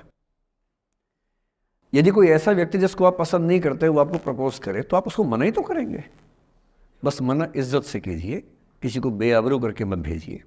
ये नहीं कि अच्छा तुम शीशा देखा है कभी, रुको आईना मेरी जेब में लो, ऐसे नहीं करना है। बड़े बेआबरू होकर तेरे कूचे से हम निकले, वो वाला भाव जो गालिब को आया था वो भाव नहीं आना चाहिए। अगर कोई आपको कभी प्रपोज करे, आप लोगों की उम्र है, ये सब चलता ही होगा आप लोगों के बीच में, मैं आपके टीचर से सामने बोल रहा हूँ लेकिन मैं ऐसा ही हूँ, मैं जानता हूँ कि आपकी उम्र में से होता होगा, सब जानते हैं तो होता ही होगा। कभी किसी से ये उम्मीद मत करना कि वो आपको पसंद करे ही करे। यदि कोई रिजेक्ट करे, बस हाँ रिजेक्शन थोड़ा प्यार से होना चाहिए, बदतमीजी से नहीं होना चाहिए। उसके अधिकारों का उतना ही सम्मान कर रहे हैं जितना आप अपने अधिकार का सम्मान करते हैं कि ठीक है भाई आपको मैं पसंद नहीं, कोई बात नहीं, तू नहीं कोई और सही, कोई और नहीं कोई और सही, बहुत लंबी है जमी मिलेंगे लाख हंसी, इस ज़माने में सनम तू अकेली तो नहीं। कितने लोग हैं दुनिया में, ऐसा क्या है। और मैंने बहुत प्यारे प्यारे बच्चों को देखा रोते बिलखते हुए कि मैंने उसको प्रपोज किया, उसने मुझे मना कर दिया। अंकल, छोटे छोटे बच्चे आजकल मुझे लव गुरु मानते हैं अपने आसपास, वो मेरे पास आके ऐसी ऐसी बातें बताते हैं बड़ी क्यूट तोतली आवाज़ में, मैंने उसको प्रपोज किया, उसने मुझे ऐसे वाली आवाज़ में एकदम रोते बिलखते हुए। तो मैं बोलता हूँ बधाई हो बहुत बहुत तुम्हें, कॉन्ग्रेचुलेशंस। मैंने अपनी ज़िंदगी में ऐसे 50 मामले देखे और 50 में से कम 49 मामले में जब कहीं दिल नहीं लगा, बाद में उससे बेहतर ही व्यक्ति मिला। अगर कभी ऐसा हो ना, मन ही मन में बधाई देना अपने आप को कि बच गया। हाँ बोल देता तो फंस जाती, हाँ बोल देते तो मर जाता। और मन में भाव वही रखना है, तो नहीं कोई और सही बात है, स्ट्रेस नहीं लेना है। मैं जानता हूं कि आपकी उम्र में आसान नहीं होता, आपको रात रात भर सपने आएंगे, बेचैनी होगी, करवटें बदलते रहे सारी रात हम, आपकी कसम, ये सब ड्रामा होता है, ये फिल्मी गीत है। मुझे गीत कविता इतना याद है कि मुझे हर बात में वही दिमाग में आता है, मैं क्या करूं। ये होता है आपकी उम्र में, पर वो भी एक फेज़ है। अगर ये फेज़ नहीं जिया तो भी क्या जीवन जिया। कभी कभी बेचैनी भी तो होनी चाहिए, वरना ज़िंदगी में मज़ा क्या है। अगर हर चीज़ लिनियर है, हर चीज़ फॉर्मलाइज्ड है, फिर मज़ा क्या है ज़िंदगी में। ये उठापटक, ये बेचैनी, ये घबराहट, ये तनाव, संतरास भी तो होना चाहिए कभी कभी ज़िंदगी में। इससे बुरी स्थिति तब होती है जब आप किसी रिलेशनशिप में हैं और वहाँ ब्रेकअप हो जाए, ये भी होता है। देखिए, मैं आपको बड़ी खरी खोटी सुनाने के मूड में हूँ। जिस तरह का प्रेम आप लोगों की पीढ़ी में होता है, मैं ये नहीं कह रहा कि आपकी पीढ़ी ख़राब है, हर पीढ़ी ऐसी होती है, बस ये कि आपकी पीढ़ी को सुविधाएं ज़्यादा मिल गई हैं। हमारी पीढ़ी में ना चिट्ठी लिख के भेजनी पड़ती थी, बड़ा रिस्क होता था। चिट्ठी लिखो कागज़ पे, फिर एक डाकिया ढूंढो भरोसे का, तो भरोसे वाला कुरियर बॉय या कुरियर गर्ल जाके चिट्ठी वहीं दे के आए जहाँ हमने कहा है। ये भी डाउट कहीं किसी और को दे के आ जाए। या कबूतर से बात करो, कबूतर जा जा जा, पहले प्यार की पहली चिट्ठी साजन को दिया। कबूतर का क्या भरोसा किसको दे के आ जाए। लेकिन कितना तनाव था उस ज़माने में। आपके ज़माने में क्या है, सीधे व्हाट्सएप निकाला, खटाक से भेज दिया मैसेज, और नंबर किसी से मांग लिया 1 सेकंड में। नंबर भी नहीं देना है तो किसी कौन सी ऐप होती है, मैंने सुना कुछ और ऐप्स होती है, मेरा नंबर वाली भी होती है, इंस्टा होता है, एक और भी तो कोई होती है वो जिसमें कार्टून जैसा मुंह बन जाता है, स्नैपचैट। हाँ, स्नैपचैट पे चले गए। मैंने सुना है कि उसमें नंबर भी नहीं देना पड़ता है, ऐसा कुछ चक्कर है। वहाँ ढूंढ लिया।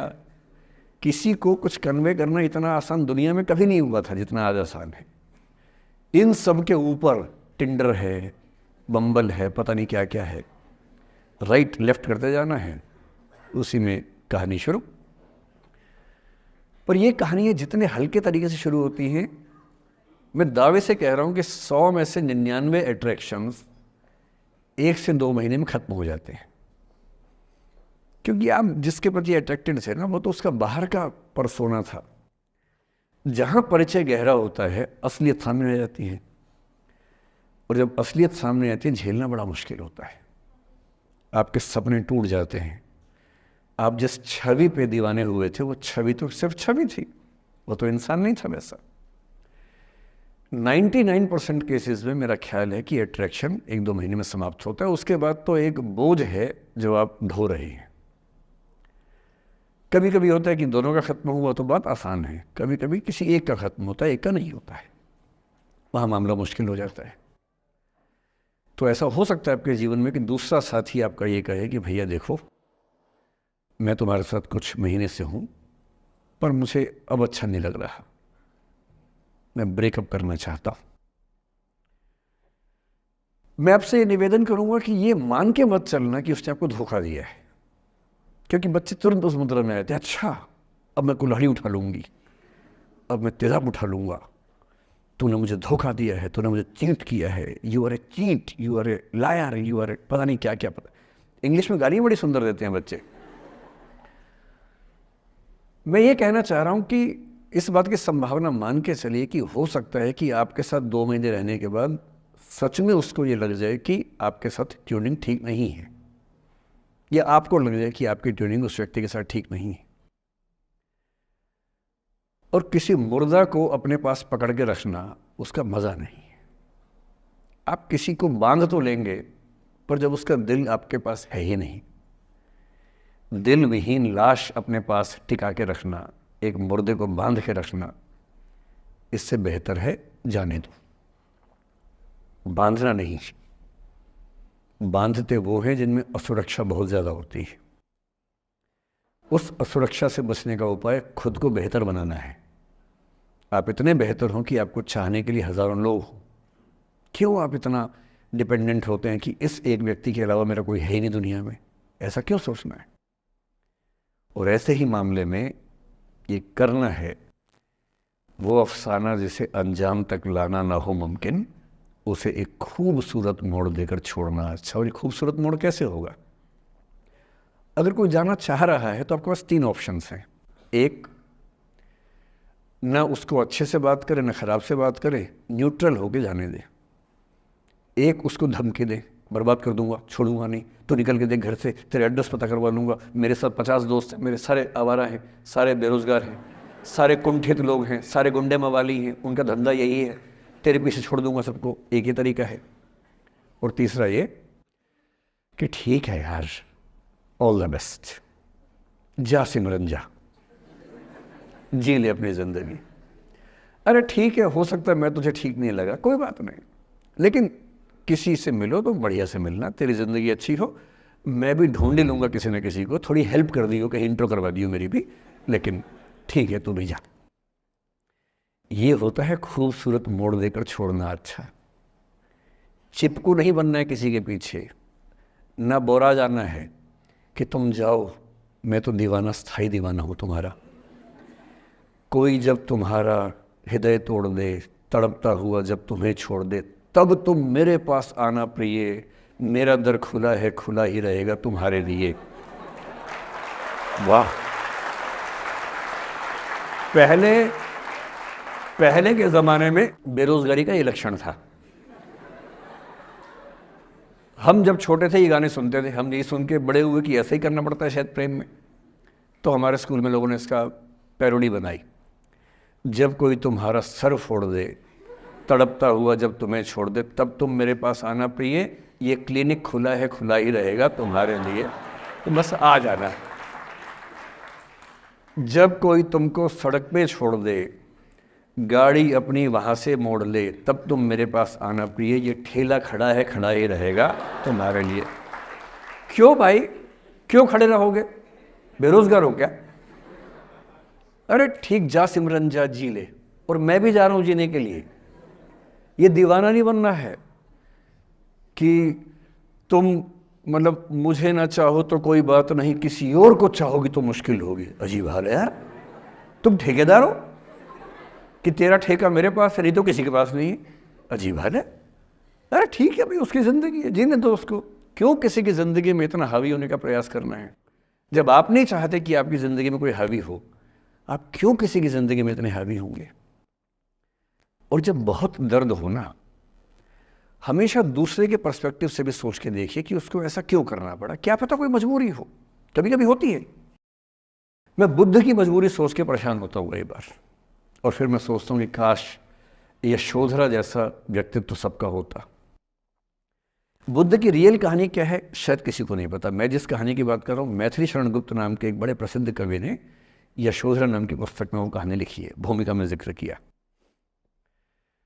बुद्ध बचपन से ही थोड़े से वैरागी किस्म के व्यक्ति थे। उनकी कुंडली देख के एक ज्योतिषी ने बताया भी था।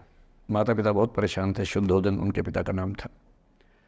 माता पिता ने बहुत कोशिश की कि इस बच्चे का मन विरक्त न हो।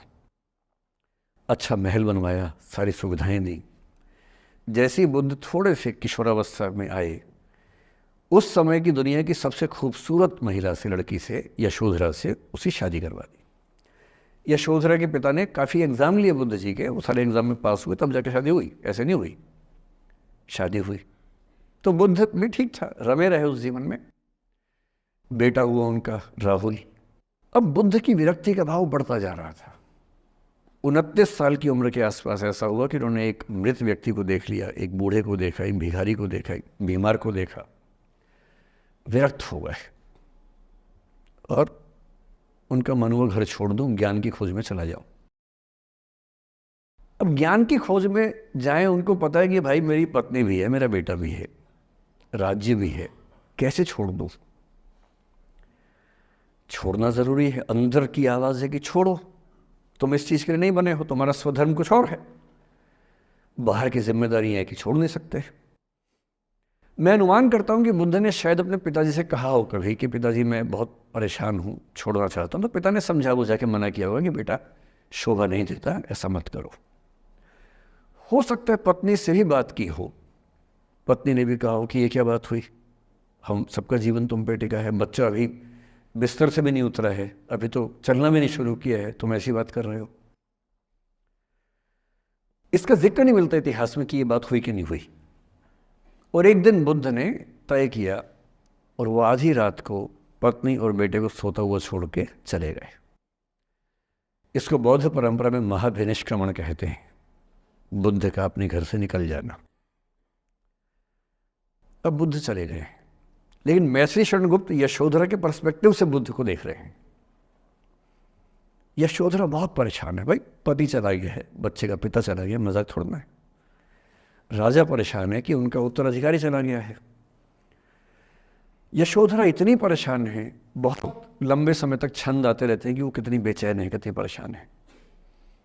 लेकिन यशोधरा की सबसे बड़ी परेशानी इस बात से नहीं कि बुद्ध चले गए, इस बात से है कि बिना बताए चले गए, भरोसा नहीं किया। और वो अपनी सहेली से कहती है, सिद्धि हेतु स्वामी गए, यह गौरव की बात। मुझे गर्व है कि मेरा पति इतने महान काम के लिए गया है। सिद्धि हेतु स्वामी गए, यह गौरव की बात, पर चोरी चोरी गए, यही बड़ा व्याघात। सखी वो मुझसे कहकर जाते, कह तो क्या वो मुझको अपनी पथ बाधा ही पाते, क्या मैं रास्ता रोकती उनका। उसके मन में ये मलाल है कि बिना बताए चले गए। वो इस भाव को लेट गो नहीं कर पा रही है, परेशान है। फिर बुद्ध को ज्ञान मिला 6 साल की तपस्या के बाद, बोधगया में बोधि वृक्ष के नीचे ज्ञान मिला। बात फैल गई। जो 5 शिष्य बुद्ध को छोड़ के भाग गए थे उनके बुरे वक्त में, उन्हीं 5 को बुद्ध ने सबसे पहले ज्ञान दिया सारनाथ में, जिसको धर्मचक्र प्रवर्तन कहते हैं। बुद्ध की ख्याति बढ़ने लगी। शुद्धोदन ने बुद्ध के पास, अपने बेटे के पास कई लोगों को भेजा ये कहने के लिए कि भाई यहाँ भी तो आओ, हमसे भी तो मिलो। बुद्ध का ऐसा प्रताप था कि जो उनके पास जाता वो बुद्धम शरणम गच्छामि हो जाता, वापस ही नहीं आता। तो फिर शुद्धोदन ने बुद्ध के बचपन के एक दोस्त को ये कह के भेजा, भैया मैं जानता हूँ तुम वापस नहीं आओगे, पर प्रभावित होने से पहले बोल देना कि पापा याद कर रहे थे। तो वो गया, उससे वायदा निभाया, हो तो गया, बुद्ध के संग में दीक्षित हो गया, पर वायदा निभा दिया। तो बुद्ध ने कहा जरूर जाऊंगा, पिताजी की आज्ञा है तो जाऊंगा ही जाऊंगा। बुद्ध पहुंचे अपने कपिल वस्तु, जो अपना इलाका था, वहां पहुंचे। पूरे कपिल वस्तु में, नेपाल सिद्धार्थ नगर से नेपाल जाएंगे तो नेपाल बॉर्डर पे ही कपिल वस्तु है। मैं देखने गया था वो जगह जहाँ बुद्ध पैदा हुए थे, बड़ा सुंदर स्थान है, आप भी जाकर देखेंगे अभी। तो बुद्ध पहुंचे रात को, एक धर्मशाला में रुके। अब वहाँ हल्ला मच गया कि राजा का बेटा धर्मशाला में। बुद्ध ने कहा भाई मैं देखो राजा का बेटा बन के नहीं आया हूँ, मैं बुद्ध बन के आया हूँ। सुबह उठ के भिक्षा मांगने लग गए उस इलाके में, अपने ही पिता के राज्य में। पिता ने सिर पीट लिया कि भाई क्या कर रहे हैं। फिर बुद्ध ने सूचना भिजवाई कि मैं बुद्ध हूँ, बेटा हूँ संयोग से, ठीक है मैं आ रहा हूँ मिलने के लिए, पर मैं बुद्ध होके आया हूँ, मेरी चर्या है, नियम है, मैं भिक्षा से ही जीवन जीता हूँ अपना। ठीक है, पिताजी ने कहा चल कोई बात नहीं। फिर बुद्ध गए पिता से मिलने, पिता से मिले, सबसे मिले, भरी सभा में। लेकिन यशोधरा नहीं आई मिलने के लिए, लेट गो नहीं कर पा रहे थे। उसके मन में दर्द था, छुप के क्यों गया, बता के जाता। बुद्ध ने पूछा पिता से कि यशोधरा कहाँ है, तो बोले कि वो कह रही है कि अगर बुद्ध मिलना चाहेंगे तो खुद ही मिलने आएंगे मुझसे, मैं क्यों जाऊंगी भाई, आत्मसम्मान भी तो कोई चीज़ है, मैं क्यों मिलने जाऊंगी। तो बुद्ध मिलने गए। सोचिए कमरे में यशोधरा बैठी है, राहुल साथ में है। अब राहुल थोड़ा सा बड़ा हो गया है, 6-7 साल का है। बुद्ध गए हैं। अब आपके मन में आ रहा है कि बुद्ध वहाँ जाके बोलेंगे सॉरी मैंने गलत किया, I hurt you, I really feel sorry. Buddha है वो बुद्ध, वहाँ जाके क्या बोल रहे पता है, भिक्षाम देहि, भिक्षा दो। और यशोधरा कितनी महान महिला रही होगी, उसने अपने बेटे का हाथ बाप के हाथ में दे दिया। लेट गो का इससे महान उदाहरण दुनिया के इतिहास में नहीं है कि चलो आखिर तुमने आके झुक के कुछ मांगा तो सही। उसकी जितनी ईगो थी, अहंकार था, सब विगलित हो गया। और जो औरत परेशान थी कि मुझसे बिना बताए गया, उसने अपने बेटे को दे दिया कि इसको लेके जाओ, क्योंकि मैं जानती हूँ कि तुम महान काम कर रहे हो, और तुम महान काम कर रहे हो तो मैं क्यों बीच में आऊँगी भाई। मेरा पति महान काम कर रहा है तो मुझे खुशी होनी चाहिए, और तुम्हारी उस खुशी में मैं क्यों पीछे हटूँ। बस मुझे भरोसे में लेके जाते तो और खुश होती। ऐसी दूसरी कहानी राधा जी की है। राधा जी आप जानते हैं कृष्ण उनसे बहुत प्रेम करते थे, वो कृष्ण से प्रेम करती थी। उनका विवाह नहीं हो पाया, अलग बात है, लेकिन हमारी परंपरा में प्रेम का जो पराकाष्ठा है ना प्रेम का चरम, वो तो कृष्ण राधा का है। मतलब राधा कृष्ण का प्रेम एक खास किस्म का प्रेम है, जहाँ विवाह के बंधन के न होने पर भी प्रेम का चरम रूप होता है। राम और सीता का प्रेम गार्हस्थ्यिक प्रेम का चरम रूप है कि पति पत्नी का प्रेम कितना शानदार हो सकता है। वो देखना हो तो राम सीता का प्रेम देखिए, विशेष रूप से तुलसीदास जी के यहाँ देखिए। और वैसे जो प्रेम होता है वो देखना हो तो राधा कृष्ण का प्रेम देखिए। पर इंटरेस्टिंग है, ये सारे जो हमारे धर्म के चरित्र हैं ये समय के साथ चेंज होते गए हैं। राम बदले हैं, कृष्ण बदले हैं, राधा बदली हैं, सब बदले हैं। एक कवि थे सूरदास, भक्ति काल में 16th सेंचुरी, आप मोटा मोटा ध्यान में रखिए। कृष्ण को, आपने वो कहानी सुनी होगी, कृष्ण तो अपने घर में थे, कंस को मारने के लिए वो पैदा हुए थे। कंस को पता लगा तो कंस ने अपने एक सहयोगी अक्रूर, जो कि श्वफल्क के पुत्र थे, उनसे कहा कि जाओ और कृष्ण को लेके आओ, यही मारेंगे। उसको पता नहीं था क्या होगा बाद में। आदमी कॉन्फिडेंस में ऐसी गलतियाँ करता ही है, तो वो सुपर कॉन्फिडेंट था, बुलवाया कृष्ण को। कृष्ण तो इसी काम के लिए आए थे, समझ गए कि बुलावा आ गया है, अब इससे काम निपटाना है, चलते हैं। राधा और गोपियाँ कृष्ण के बिना रह नहीं सकती थी। सुपर इमोशनल विमेन, ऐसा मानते हैं कि वो महिलाएं, राधा तो छोटी थी, बाकी महिलाएं गोपियाँ उनसे काफ़ी बड़ी उम्र की थी, इतनी इमोशनल थी कृष्ण को लेकर कि कृष्ण के बिना वो सोच नहीं सकते थे कैसे रहेंगे। पर वो जिस काम के लिए आए थे धरती पर, वो तो करना ही था। तो अक्रूर आए, अक्रूर ने बताया कि ऐसे ऐसे आया हूँ, ले जाना है। तो कृष्ण और बलराम चले गए। इधर कृष्ण गए, उधर गोपियों का रो रो के हाल बुरा, राधा का हाल बुरा। ऐसी दीवानगी आजकल की फिल्मों में आप सोच नहीं सकते, ऐसी दीवानगी थी उस जमाने में उनके बीच में। और जब आदमी का प्रेम हाथ से निकलता तो वो बेचारा कितना कमजोर हो जाता है। राधा जी की हालत सोचिए।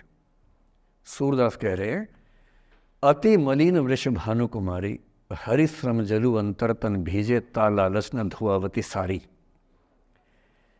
कि वृषभानु की कुमारी, वृषभानु मतलब राधा के पिता, वृषभानु की बेटी राधा इतनी कमजोर हो गई है, इतनी मलिन हो गई है। हरिश्रम जलु अंतर तन भीजे, कृष्ण के पसीने की कुछ बूंदें उसके ऊपर गिर गई थी, उसकी साड़ी में लगी हुई हैं। ता लालच न धुआवती साड़ी, इस लालच से साड़ी धुलवा नहीं रही है। और जब से कृष्ण गए हैं कपड़े तक नहीं बदलना चाह रही है कि इस कपड़े में मेरे प्रिय की याद है। खाती नहीं है, इतनी कमज़ोर है, हिल नहीं पाती है। एक और कवि हुए, वो तो इतने आगे बढ़ गए, बिहारी नाम के कवि थे, उनकी नायिका तो लगता है कि घड़ी का पेंडुलम है। सांस लेती है तो 4-5 कदम 6-7 कदम पीछे चली जाती है, सांस छोड़ती है तो आगे आ जाती है। सांस की हवा से ऐसा हो रहा है। इत आवत चली जात उत चली 6-7 अखात, चढ़ी हिंडोरे सी रही लगी उसासनी साथ। कि इधर आती है उधर जाती है, 6-7 हाथ इधर 6-7 हाथ उधर, सांस लेती है तो यहाँ, छोड़ती है तो वहाँ, जैसे झूला झूल रही हो। पर ये रीतिकाल के कवि हैं, उनका अलग टेस्ट है, हम सूरदास पे बात कर रहे हैं। राधा इतनी परेशान है। अच्छा, जब आदमी परेशान होता है ना, जब उसका ब्रेकअप टाइप का होता है कि कोई गया है वापस ही नहीं आ रहा, कृष्ण ने कहा था कि बस जा रहा हूँ, काम निपटा के आता हूँ। उनके मन में था क्या काम निपटाना है, काम निपटा भी दिया।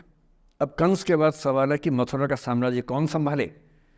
उसको एक स्ट्रक्चर बनाने के लिए कृष्ण को लगा कि मुझे यहाँ रह के सिस्टम को ठीक करना चाहिए, उसके बाद लौटना चाहिए। तो वो रुक गए वहाँ पर, राज्य का काम भी तो करना ही था। पर प्रेमी व्यक्ति को सब समझ नहीं आया, तो फिर लगता है कि नहीं मेरे पास आओ, बाकी सब बेकार की बातें हैं, मेरे पास आओ। कृष्ण आ नहीं रहे। यमुना के इधर कृष्ण है, यमुना के इधर गोपियाँ हैं, पर आत्मसम्मान भी तो है। एक आलोचक ने कहा कि नाव में बैठ के चली जाती। आत्मसम्मान होता है प्रेम में कि मैं क्यों जाऊं, बिना बताए क्यों चले गए, बता के जाते।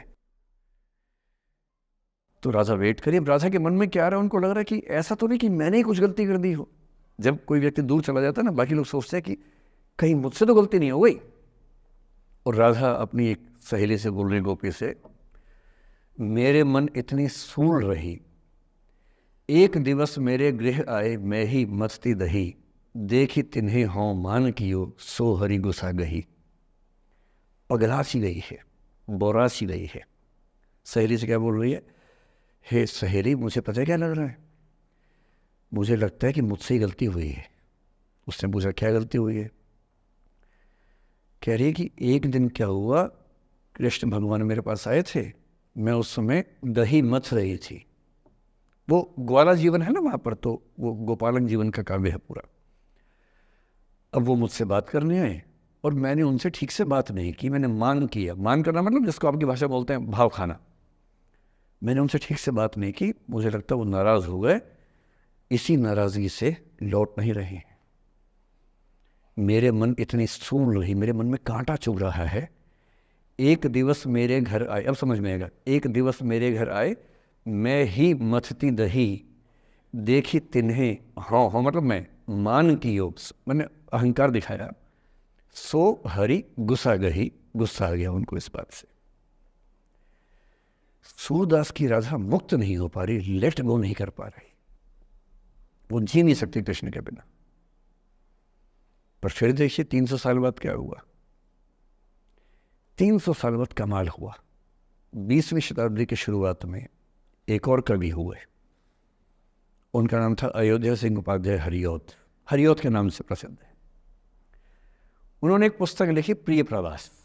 प्रिय प्रवास मतलब प्रिय प्रवास पे चला गया है, कृष्ण चले गए हैं मथुरा, अब राधा कैसे जिएगी।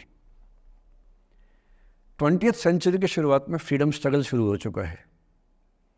महिलाएं अभी तक स्वाधीनता आंदोलन का हिस्सा नहीं बनी है, पर अब वो समय आ रहा है कि बनने वाली है।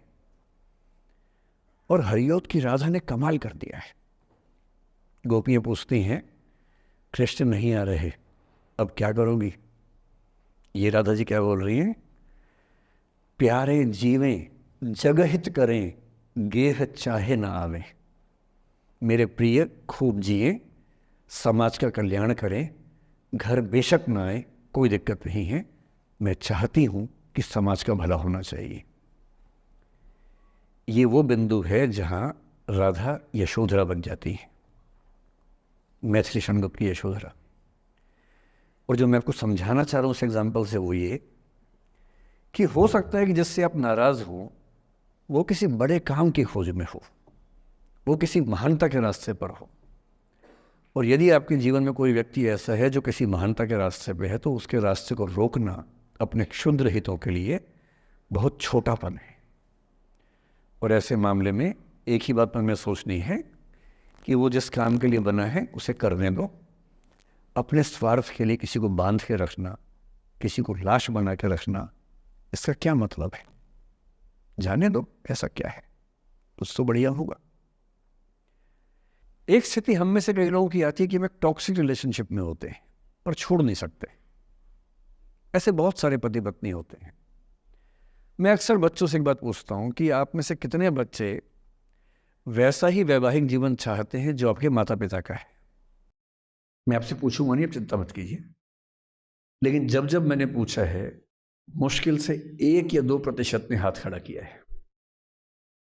97-98% लोग मानते हैं कि वैसा तो नहीं चाहिए, उससे कुछ अलग चाहिए। क्योंकि हम सब जानते हैं कि हमारे माता पिता भी, हमारे समाज के बाकी लोग भी बहुत समझौते करते हैं ताकि बच्चे अच्छा जीवन जी सके। आप भी करेंगे समझौते, सबको करने पड़ते हैं।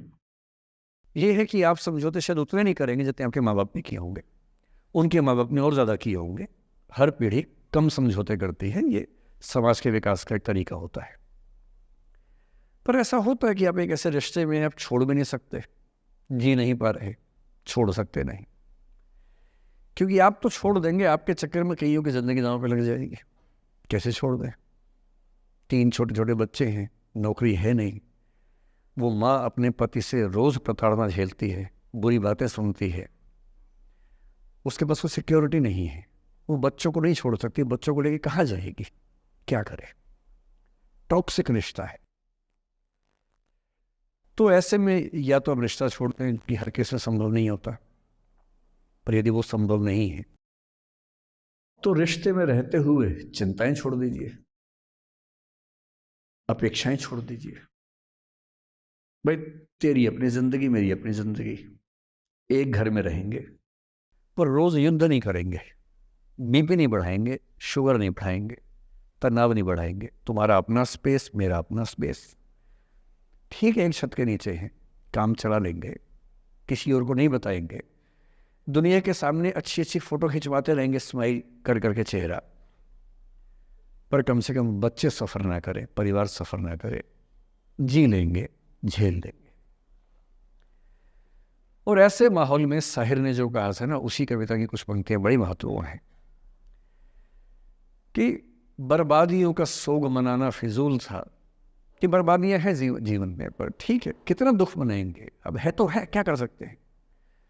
बर्बादियों का सोग मनाना फिजूल था, बर्बादियों का जश्न मनाता चला गया। और फिर अंत में इतनी सुंदर बात कहते हैं, गम और खुशी में फर्क न महसूस हो जहां, मैं दिल को उस मुकाम पे लाता चला गया। कि ठीक है, जैसी जिंदगी है उसको वैसे जिएंगे, अपेक्षाएं नहीं पालेंगे, ना तुम उम्मीद करना, और हम किसी तरह से मैनेज करके ज़िंदगी गुजार लेंगे। ये है अंतिम जो आपके जीवन में समस्या हो सकती है, करियर को लेके हो सकती है, कि आपने कुछ करियर दिमाग में रखा हुआ है, ठान लिया है कि आईएएस बनना है या कुछ बनना है। आप कुछ भी ठान लें, सिर्फ आपके हाथ में नहीं होता है, सफलताएं असफलताएं जीवन में रहती हैं। 10-11 लाख लोग आईएएस का फॉर्म भरते हैं, 5 लाख आईएएस का एग्ज़ाम देते हैं, 1000 का सिलेक्शन होता है। हर एग्ज़ाम में घुमा फिरा की यही स्थितियाँ होती हैं। पॉलिटिक्स में, स्पोर्ट्स में, बिजनेस में, हर जगह कंपटीशन इतना है। सफल होने की जितनी संभावना है, उससे कई गुना संभावना विफल होने की हर क्षेत्र में है। सफल नहीं हो पाए तो क्या करेंगे। और मैंने ऐसे लोगों को देखा है कि आईएएस नहीं बन पाए 20 साल पहले, और 20 साल से रोज़ घुट रहे हैं कि आईएएस नहीं बन पाए। रात दिन यही ख्याल होता है कि आईएएस नहीं बन पाए, या पीसीएस नहीं बन पाए, या कुछ खास सोचा था जो नहीं कर पाए। तो मैं आप लोगों से निवेदन करूंगा कि यदि आपकी आर्थिक पृष्ठभूमि ऐसी नहीं है कि जो बहुत मजबूत हो, तो हमेशा एक बैकअप ऑप्शन ज़िंदगी में लेके चलिए। किसी करियर को दिमाग पे इतना हावी मत होने दीजिए कि वो नहीं मिलेगा तो कुछ नहीं होगा। आप उस दौर के व्यक्ति हैं जहां इतने ऑप्शंस दुनिया में हैं जितने कभी नहीं थे। इतने ऑप्शंस हैं, बस एक ठीक ठाक सा व्यक्तित्व बना लीजिए, एक ठीक ठाक सा कॉन्फिडेंस रखिए अपने ऊपर। और यदि आपके पास बेसिक स्किल्स हैं, भाषा की, चिंतन की, समझने की, कैलकुलेशंस करने की, प्लानिंग करने की, स्ट्रेटेजाइज करने की, और मेहनती आप हैं, मैं गारंटी से कह रहा हूँ कि इस दुनिया में कंपटीशन नंबर्स में बहुत ज़्यादा है, कायदे का कंपटीशन नहीं के बराबर है। बहुत मजबूत लोगों से आपको भिड़ना नहीं पड़ता है। भिड़ते हैं 5 लाख से, पर उन 5 लाख में कुछ ही हैं जो भिड़ने लायक हैं। इतना कॉन्फिडेंस रखिए, जैसे कहते हैं ना कि हम भी दरिया है, हमें अपना हुनर मालूम है, जिस तरफ भी चल पड़ेंगे रास्ता हो जाएगा। इतना भरोसा अपने ऊपर रखिए कि ठीक है, ये नहीं तो कुछ और करेंगे, वो नहीं तो कुछ और करेंगे, लेकिन कुछ ना कुछ बढ़िया कर लेंगे। और उस बढ़िया करने की शुरुआत कॉलेज की ज़िंदगी से होती है। उड़ान सोसाइटी संभाल लेंगे, निष्ठा संभाल लेंगे। अभी मैडम ने बताया कि 80 सोसाइटी से बताई, इसके में 60 बताई, 60 सोसाइटीज़ हैं। किसी सोसाइटी का हिस्सा बन जाइए। ये सोसाइटीज़ का हिस्सा बनने का असली पर्पस क्या है? इसी बहाने एक्सपोजर मिलता है, आप कुछ करते हैं, मंच पे आते हैं, लोगों से मिलना जुलना होता है, स्किल्स डेवलप होती हैं, और अंत में जो जीवन में काम आता है यही स्किल्स काम आती हैं। और यदि वो स्किल्स हमने डेवलप कर लिया, और वो स्किल्स पढ़ाई से नहीं आती हैं, जो क्लासरूम के अंदर की पढ़ाई है वो सबसे कम महत्वपूर्ण चीज़ होती है कॉलेज में। कॉलेज में सबसे ज़्यादा महत्वपूर्ण है ये अपॉर्चुनिटीज़, लोगों से बात करना, कुछ ऑर्गेनाइज करना, कहीं फेल होना, कहीं पास होना, वो सब करते रहिए। और मैं दावे से कह रहा हूँ कि इस दुनिया में कंपटीशन कहने के लिए ज़्यादा है, दरअसल ज़्यादा नहीं है। पूरी बात का सार ये है कि किसी की भी ज़िंदगी फ्लैट नहीं होती है, उसमें कर्व्स आते रहते हैं, ऊंच नीच सबकी ज़िंदगी में आती है। मैंने भी कम नहीं झेली है, आज मैं यहाँ खड़ा हूँ ऐसे नहीं खड़ा हूँ, कुछ तो झेला ही होगा, मैंने भी ठीक ठाक झेला है।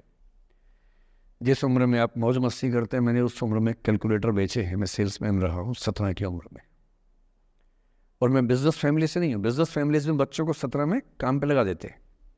मैं तो नौकरी पेशा परिवार से था, कुछ समस्याएं थी तो सेल्समैन बन के घर घर में जाके बेचना पड़ता था। तौहीन भी होती थी, लोग धिक्कारते भी थे, मजाक भी उड़ाते थे। वो समझे ना है, अपना खर्चा 17 की उम्र से खुद उठाया है, क्योंकि घर में दिक्कत थी तो क्यों मांगू मैं घर से पैसे भाई, जब मुझे पता है कि मेरे घर में दिक्कत थी उस समय, क्यों मांगू। आपकी जिंदगी इस दुनिया के करोड़ों अरबों लोगों से बेहतर है, कुछ एक लोगों से खराब है। केवल उन कुछ एक पे ध्यान मत दीजिए, उन करोड़ों पे भी ध्यान दीजिए जिनसे अच्छी आपकी जिंदगी है। और इतनी कुव्वत आपके अंदर है, आप इस देश के सबसे अच्छे विश्वविद्यालयों में से एक, दिल्ली विश्वविद्यालय के सबसे अच्छे कॉलेजेस में से एक हंसराज कॉलेज में विद्यार्थी हैं। ये मजाक नहीं है, आप इस देश के एलीट हैं, एलीट। इस कॉलेज और यूनिवर्सिटी का नाम बोलते ही कितने बंद दरवाजे खुल जाते हैं आपको अंदाज़ा नहीं है, आगे जाके समझ में आएगा। बस इतना करना है कि जब जब ज़िंदगी नीचे की तरफ जाए थोड़ा सा हौसला बना के रखिए। कुछ ही दिन की बात होती है, हर चीज़ कुछ ही दिन की होती है। बहुत अच्छे वक्त में और बहुत बुरे वक्त में एक ही वाक्य कॉमन याद रखिए, कुछ दिनों की बात है, ये वक्त गुजर जाएगा। बहुत अच्छा हो तब भी ध्यान रखना है, आदत नहीं बनानी है। बहुत बुरा हो तब भी ध्यान रखना है, ये सब खत्म हो जाएगा। सोशल मीडिया पर ट्रोलिंग आजकल का एक नया सच है जो आप लोग बड़ा मुश्किल होता है वो जब झेलते होंगे। आपने एक फ़ोटो अपलोड की, कोई लाइक ही नहीं कर रहा है, आप बार बार देखने घूमोगे लाइक किया कि नहीं किया। दोस्तों को फ़ोन करें, लाइक कर तो लाइक कर, तो भी लाइक कर, चल 5 लाइक करवाए, 8 लाइक करवाए, नहीं लाइक हो रहा। फिर आपने कुछ ऐसा बोला, किसी ने उसकी छोटी सी क्लिप काट के चला दी और आप अचानक सबकी नज़रों में किरकिरी बन गए।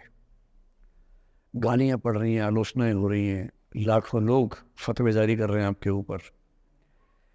इतनी बेचैनी होती है इस दौर में। पहले के दौर में ये नहीं था, आपने कहीं कुछ बोला ख़त्म हो गया बात। अब किसी ने रिकॉर्ड कर ली, सोशल मीडिया पे आ गई, ख़त्म ही नहीं हो रहा। राइट टू बी फॉरगॉटन हमारे देश में है नहीं और प्रैक्टिकली संभव भी नहीं है। कैसे आप उसको अप्लाई करेंगे?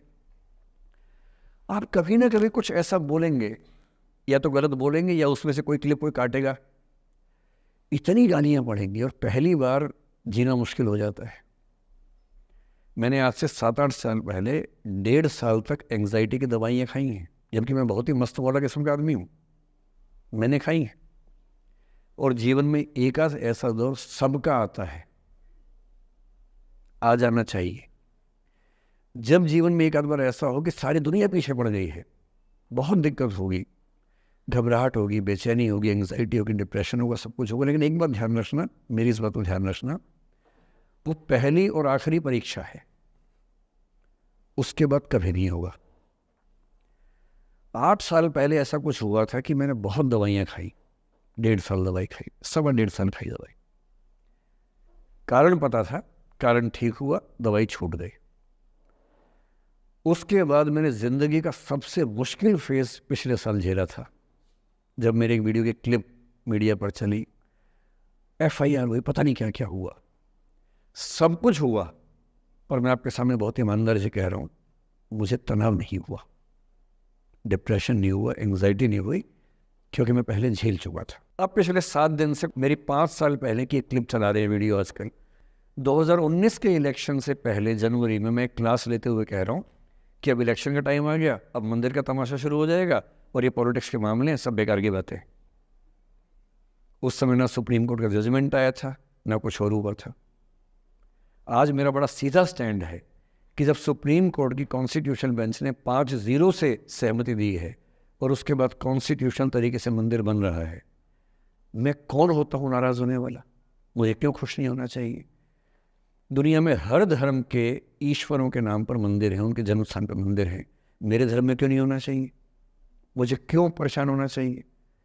और कुछ लोग पिछले 7 दिन से 5 साल पहले की क्लिप चला रहे हैं। मेरी टीम परेशान है, मैं परेशान नहीं हूँ। मुझे भेजते हैं कि सर ऐसे हो गया, सर इतने वीडियो चल रहे हैं। मैं सुनता हूँ पर तनाव नहीं होता है, क्योंकि मुझे पता है कि किसी दिन किसी मंच पर हो, जैसे आज मैंने बात बोल दी, कहीं और बोल दूँगा, बात खत्म हो गई। कितना लोड लेंगे? और आप लोड लेते रहेंगे तो दुनिया देती रहेगी। दुनिया के पास बहुत है देने के लिए, वो हमेशा देते रहेंगे। खुद को ऐसा फूल प्रूफ बना लीजिए, शील्ड बना लीजिए अपने आसपास कि तनाव आता है फिसल के निकल जाता है। और अगर आप तनाव झेलने के लिए समर्थ हो जाते हैं, लेट गो कर देते हैं, मैं दावे से कह रहा हूँ, सफल कितने होंगे मुझे नहीं पता, ज़िंदगी आपकी शानदार होगी, ये मैं गारंटी दे रहा हूँ। और जब जब बुरा अनुभव हो, जब जब जीवन में बुरा अनुभव हो, सबको होता है, आपको भी होगा, जब जब बुरा अनुभव हो, मेरा सूत्र वाक्य है जो मेरे व्हाट्सएप का स्टेटस भी है परमानेंट, मेरे दिल में गुथा हुआ है, दिल पे छपा हुआ है, सबको बोलता हूँ, हर क्लास में बोलता हूँ, आपको भी बोल रहा हूँ।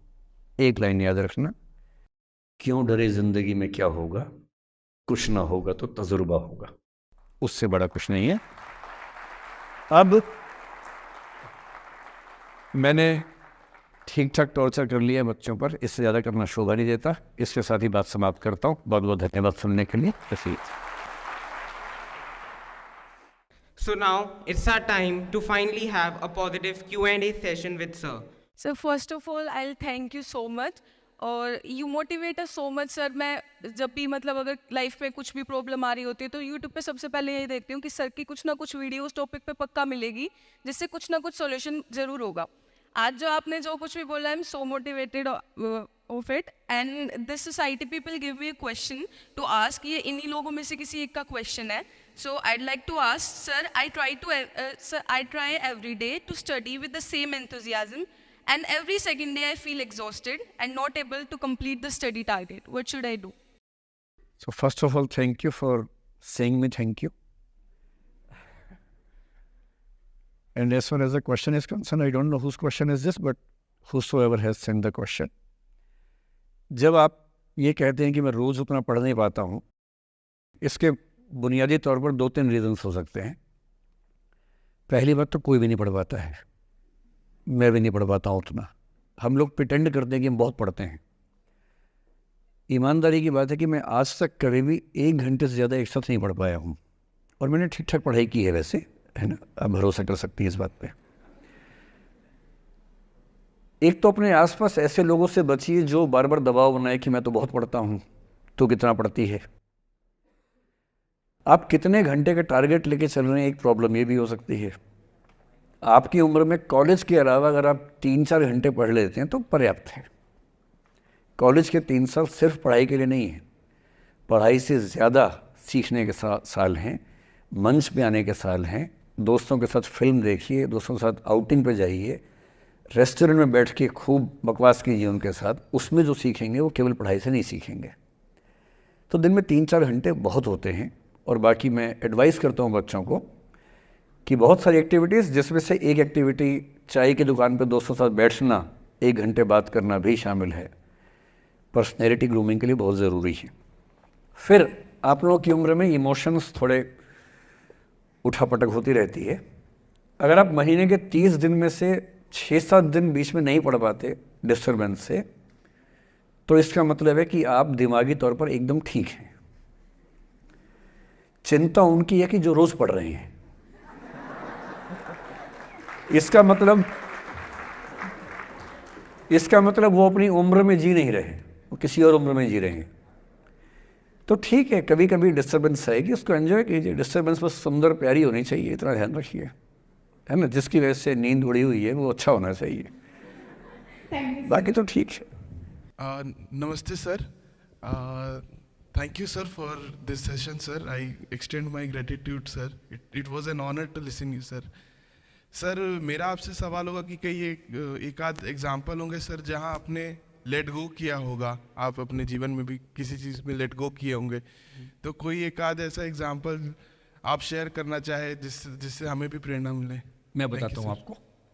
जो मैंने कहा कि 7-8 साल पहले मैं थोड़ा एंग्जाइटी का शिकार हुआ।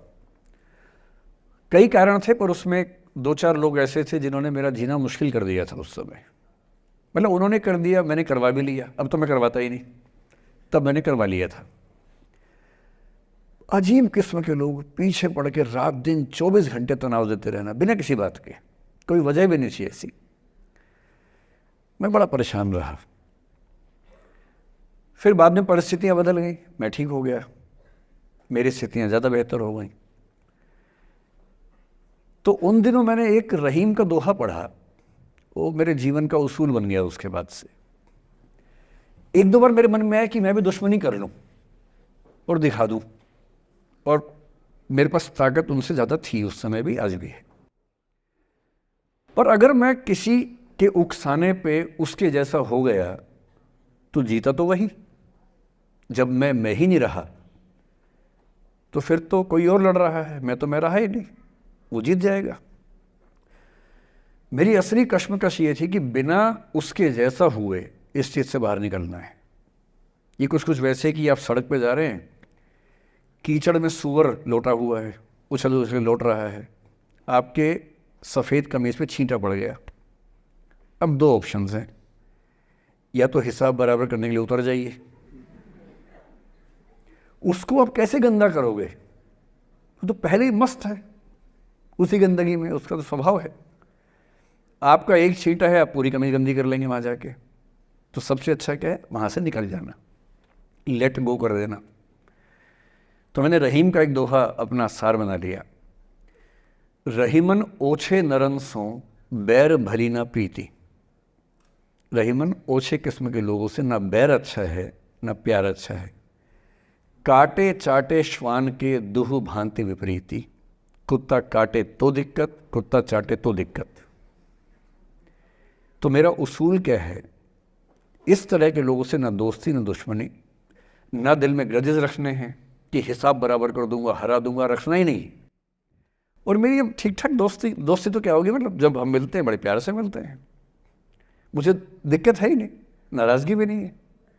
मुझे लगता है कि वो अपना धर्म निभा रहा था, मैं अपना निभा रहा हूँ। और अगर मैं दुश्मनी पाल लेता, अपना बीपी बढ़ाता, डायबिटीज़ करवा लेता, मैंने पाला ही नहीं, ना मैं पालता हूँ। और भी ऐसे कई इंस्टांसेस हैं जहाँ दुश्मनी करने का पूरा स्कोप था, पर मैं दुश्मनी करता नहीं, मुझे शौक ही नहीं दुश्मनी करने का। मेरा दुनिया में एक भी दुश्मन नहीं है, मतलब मैं कईयों का हूँ, मेरा एक भी नहीं है। जो मुझे अपना दुश्मन मानते हैं वो मेरे दुश्मन नहीं, मेरे लिए वो परिचित हैं, जो मित्र हो सकते थे या हो सकते हैं। फिलहाल मित्र नहीं है, लेकिन दुश्मनी नहीं है। और अगर दुश्मनी कभी हो भी जाए ना, ये ध्यान रखना है कि बाद में दोस्ती हो सकती है। बशीर बद्र ने कहा है, दुश्मनी जमकर करो लेकिन ये गुंजाइश रहे, गर कभी हम दोस्त हो जाएं तो शर्मिंदा ना हो। ये मैं ध्यान रखता हूँ हमेशा। नमस्कार सर। नमस्कार सर, मेरा नाम रश्मि श्रीवास्तव है और मैं यहाँ हिंदी ऑनर्स द्वितीय वर्ष की छात्रा हूँ। सर, सबसे पहले तो मैं आपको बहुत बहुत धन्यवाद देना चाहूँगी सर। आपसे मिलकर बहुत अच्छा लग रहा है मुझे और ये मेरे लिए बहुत बड़ी सौभाग्य की बात है।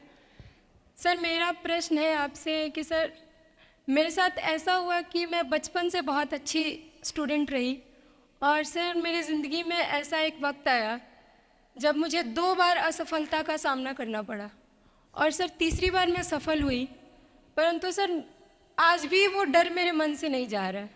अभी भी मैं उसको फेस नहीं कर पा रही हूँ कि मैं कैसे फेल हो गई। और सर कभी ऐसा होता है कि मैं सो रही हूँ और रात में मुझे वो डर लगता है कि आगे मैं नहीं कर पाऊँगी। मुझे ऐसा लगता है कि आगे अगर मैं कुछ अच्छा करना चाह रही हूँ तो मुझे उस असफलता का डर रहता है कि जो मैंने फेस किया है, और सर मैं उससे उभर नहीं पा रही हूँ। मतलब मेरे ख्याल से ये असफलता आपसे ज़्यादा आपके माहौल की, आपके पेरेंट्स, आपके टीचर्स की है कि उन्होंने आपको, मतलब कुछ बच्चे अपने आप से इतनी उम्मीद पाल लेते हैं कि फेलियर झेल नहीं पाते। आप वैसे बच्चों में हैं। जो आपने कहा ना कि मैं शुरू से बहुत अच्छी स्टूडेंट रही हूँ, ये दुर्भाग्य की बात है, ये अच्छी बात नहीं है। मैं नहीं चाहता कि बच्चे अच्छे स्टूडेंट बने। अच्छे स्टूडेंट का मतलब जो बहुत पढ़ाकू किस्म के होते हैं, सीधे स्कूल से घर, घर से स्कूल, घर में घुसते ही होमवर्क करना शुरू किया, वैसे बच्चे ज़िंदगी में बड़े परेशान रहते हैं। बच्चों को होना चाहिए छटा हुआ टाइप का, शरारती, बदमाश, मतलब काम भी करें स्कूल का, लेकिन बेसिकली आपको स्मार्ट होना है, कॉन्फिडेंट होना है। पढ़ाकू होने से ज़िंदगी बहुत अच्छी नहीं चलती है। ज़िंदगी के लिए ना व्यक्तित्व चाहिए। हुआ क्या आपके साथ, आपको बता दिया गया कि अच्छा बच्चा वो है जो पढ़ता है, होमवर्क करता है, आपने वो सब किया। तारीफ़ें आपकी इतनी हुई होंगी कि बेटा तुम तो कुछ भी कर दोगी, आपको भरोसा हो गया कि मैं कुछ भी कर दूंगी। लेकिन ऐसी ऐसी तारीफ़ें हर गांव, हर मोहल्ले में कई बच्चों की हो रही थी। जब उन सब में कंपटीशन हुआ तो कुछ सफल हुए, बहुत सफल नहीं हो पाए। तो जो सफल नहीं हो पाए उनको बहुत बेचैनी हुई। आपका सौभाग्य है कि अब तीसरी बार में सफल हो गई। कई ऐसे लोग हैं जो कभी सफल नहीं हुए ज़िंदगी में, उनको भी तो जीना है। तो मैं एक ही बात कहूँगा, अपने आप से उम्मीदें कम कर लीजिए। और ये आसान नहीं होता है। इसका तरीका ये है कि एक दो ऐसे अच्छे दोस्त जो अच्छे भी हैं, दोस्त भी हैं और बहुत उम्मीदें ना रखते हैं, ना आपको रखने देंगे अपने आप से। डायरी लिखने से लेकर कुछ अच्छे उपन्यास पढ़ना, अच्छी फिल्में देखना, जो आपको सहज होना सिखाएं, न कि महान होना सिखाएं। महानता से बड़ा कोई रोग नहीं है, इस चक्कर में नहीं पड़ना है। सामान्य होना है। असली जद्दोजहद सामान्य होने की है, महान होने की नहीं है। सहज होना है। तो अपने आप से क्या कहना, रोज़ कहना है कोशिश पूरी करूँगी, सफलता मिल गई तो बढ़िया, नहीं तो क्यों डरे, ज़िंदगी में क्या होगा, कुछ ना होगा तो तजुर्बा होगा, और भाड़ में जाए सीधी सी रात। नमस्ते सर। सर मेरा क्वेश्चन थोड़ा सा इनसे अलग है। सर जैसे आपने कहा कि लेट गो करना चाहिए, लेकिन क्या करना चाहिए? लेट गो हाँ, करना चाहिए। हमने भी ये चीज़ सुनी है कि जिसके नसीब में जो लिखा होता है एक दिन उसे वो मिलता ही है, तो उसके लिए हमें परिश्रम करना चाहिए। तो सर एक इनके बीच में क्या एक थिन लाइन नहीं है कि हमने सोचा जैसे 71st डे पर मुझे ऐसा लग रहा है कि अब मुझसे और नहीं होगा, अब मैं नहीं करूँगी। माना कि वो गिव अप भी कहा जाता है, लेकिन अगर मेरे नसीब में है कि नहीं यार कल ये तुझसे हो जाएगा, अगर मैं कोई भी टास्क कर रही हूँ कल ये कंप्लीट होगा, लेकिन मैं सोचूँ नहीं मेरे से ये प्रेशर नहीं हो रहा, I should let go this, I should start some other thing. तो क्या ये मुझे लेट गो करना कभी रिग्रेट नहीं कर सकते क्या लाइफ में, यार एक दिन और ट्राई कर लेते तो शायद मिल ही जाता? देखिए, जो नसीब का मामला है, मेरे ख्याल से आपकी उम्र में नसीब को नहीं मानना चाहिए। दुनिया में किसी को नहीं पता कि नसीब है या नहीं, और है तो कितना है। सब तुक्का लगा रहे हैं, मैं भी तुक्का लगा रहा हूँ। ठीक, जो हार जाता है ना, उसको तसल्ली देना बहुत ज़रूरी है, वरना वो जी नहीं पाएगा। और पराजित व्यक्ति को तसल्ली देने के लिए सबसे अच्छा शब्द है नसीब, भाग्य, नियति। बहुत ज़रूरी है। और इसलिए एक उम्र के बाद गीता का सार पढ़ना बहुत ज़रूरी है। समझना पड़ता है कि सब कुछ हमारे हाथ में नहीं होता है, सच में नहीं होता है। पर इसका मतलब ये भी नहीं है कि सब कुछ किसी और के हाथ में होता है। अगर ऐसा होता तो बिना मेहनत करने वाले IAS बन जाते या कुछ भी बन जाते। ये हो सकता है कि IAS बनने के एग्ज़ाम में 10 ने मेहनत की, उनमें से 8 का हुआ, 2 का नहीं हुआ। पर ये नहीं हो सकता कि एक आदमी ने मेहनत नहीं की तो उसका IAS हो गया। बिना मेहनत के तो नसीब भी नहीं मिलने वाला है।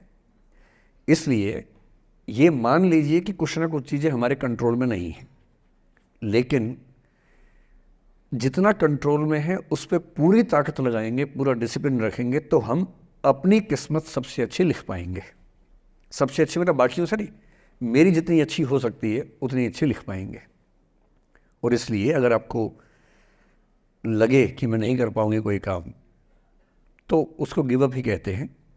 लेट गो का मतलब तब होता है जब आप मन भर चुका है, अब उसकी ज़रूरत महसूस नहीं हो रही। जैसे IAS बनने की कोशिश कर रहे हैं, नहीं बन पाए, तैयारी छोड़ दी, गिव अप है। बन गए, नौकरी की, मज़ा नहीं आया, छोड़ दिया, ये लेट गो है।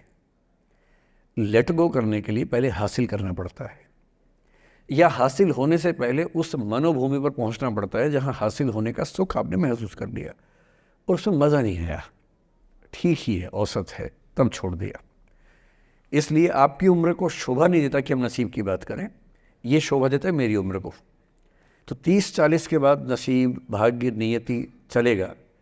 फिलहाल कर्म पे भरोसा कीजिए, मेहनत, डिसिप्लिन, और मोटिवेशन से ज़्यादा महत्वपूर्ण है डिसिप्लिन, ध्यान रखिएगा। मोटिवेशन का ग्राफ ऐसा होता है, फिर ऐसे नीचे आता है धीरे धीरे। डिसिप्लिन ऐसे रहता है, और डिसिप्लिन वाला व्यक्ति हमेशा मोटिवेशन वाले व्यक्ति से ज़्यादा सफल होगा, ये मान के चलिए। सबसे अच्छा क्या है? Motivation with discipline. तो कोशिश कीजिए कि नसीब पे ना छोड़िए, अपने भरोसे कीजिए। All the best. Now, I would like to invite our president, who is the fuel to our rocket, Palak Chauhan, to present a vote of thanks. I would like to thank our guest speaker, Mr. Vikas Divikirti sir, who came here for this session and gave us his valuable time. I'm pretty sure all the audience members present over here get a new perception and along with a powerful motivational session.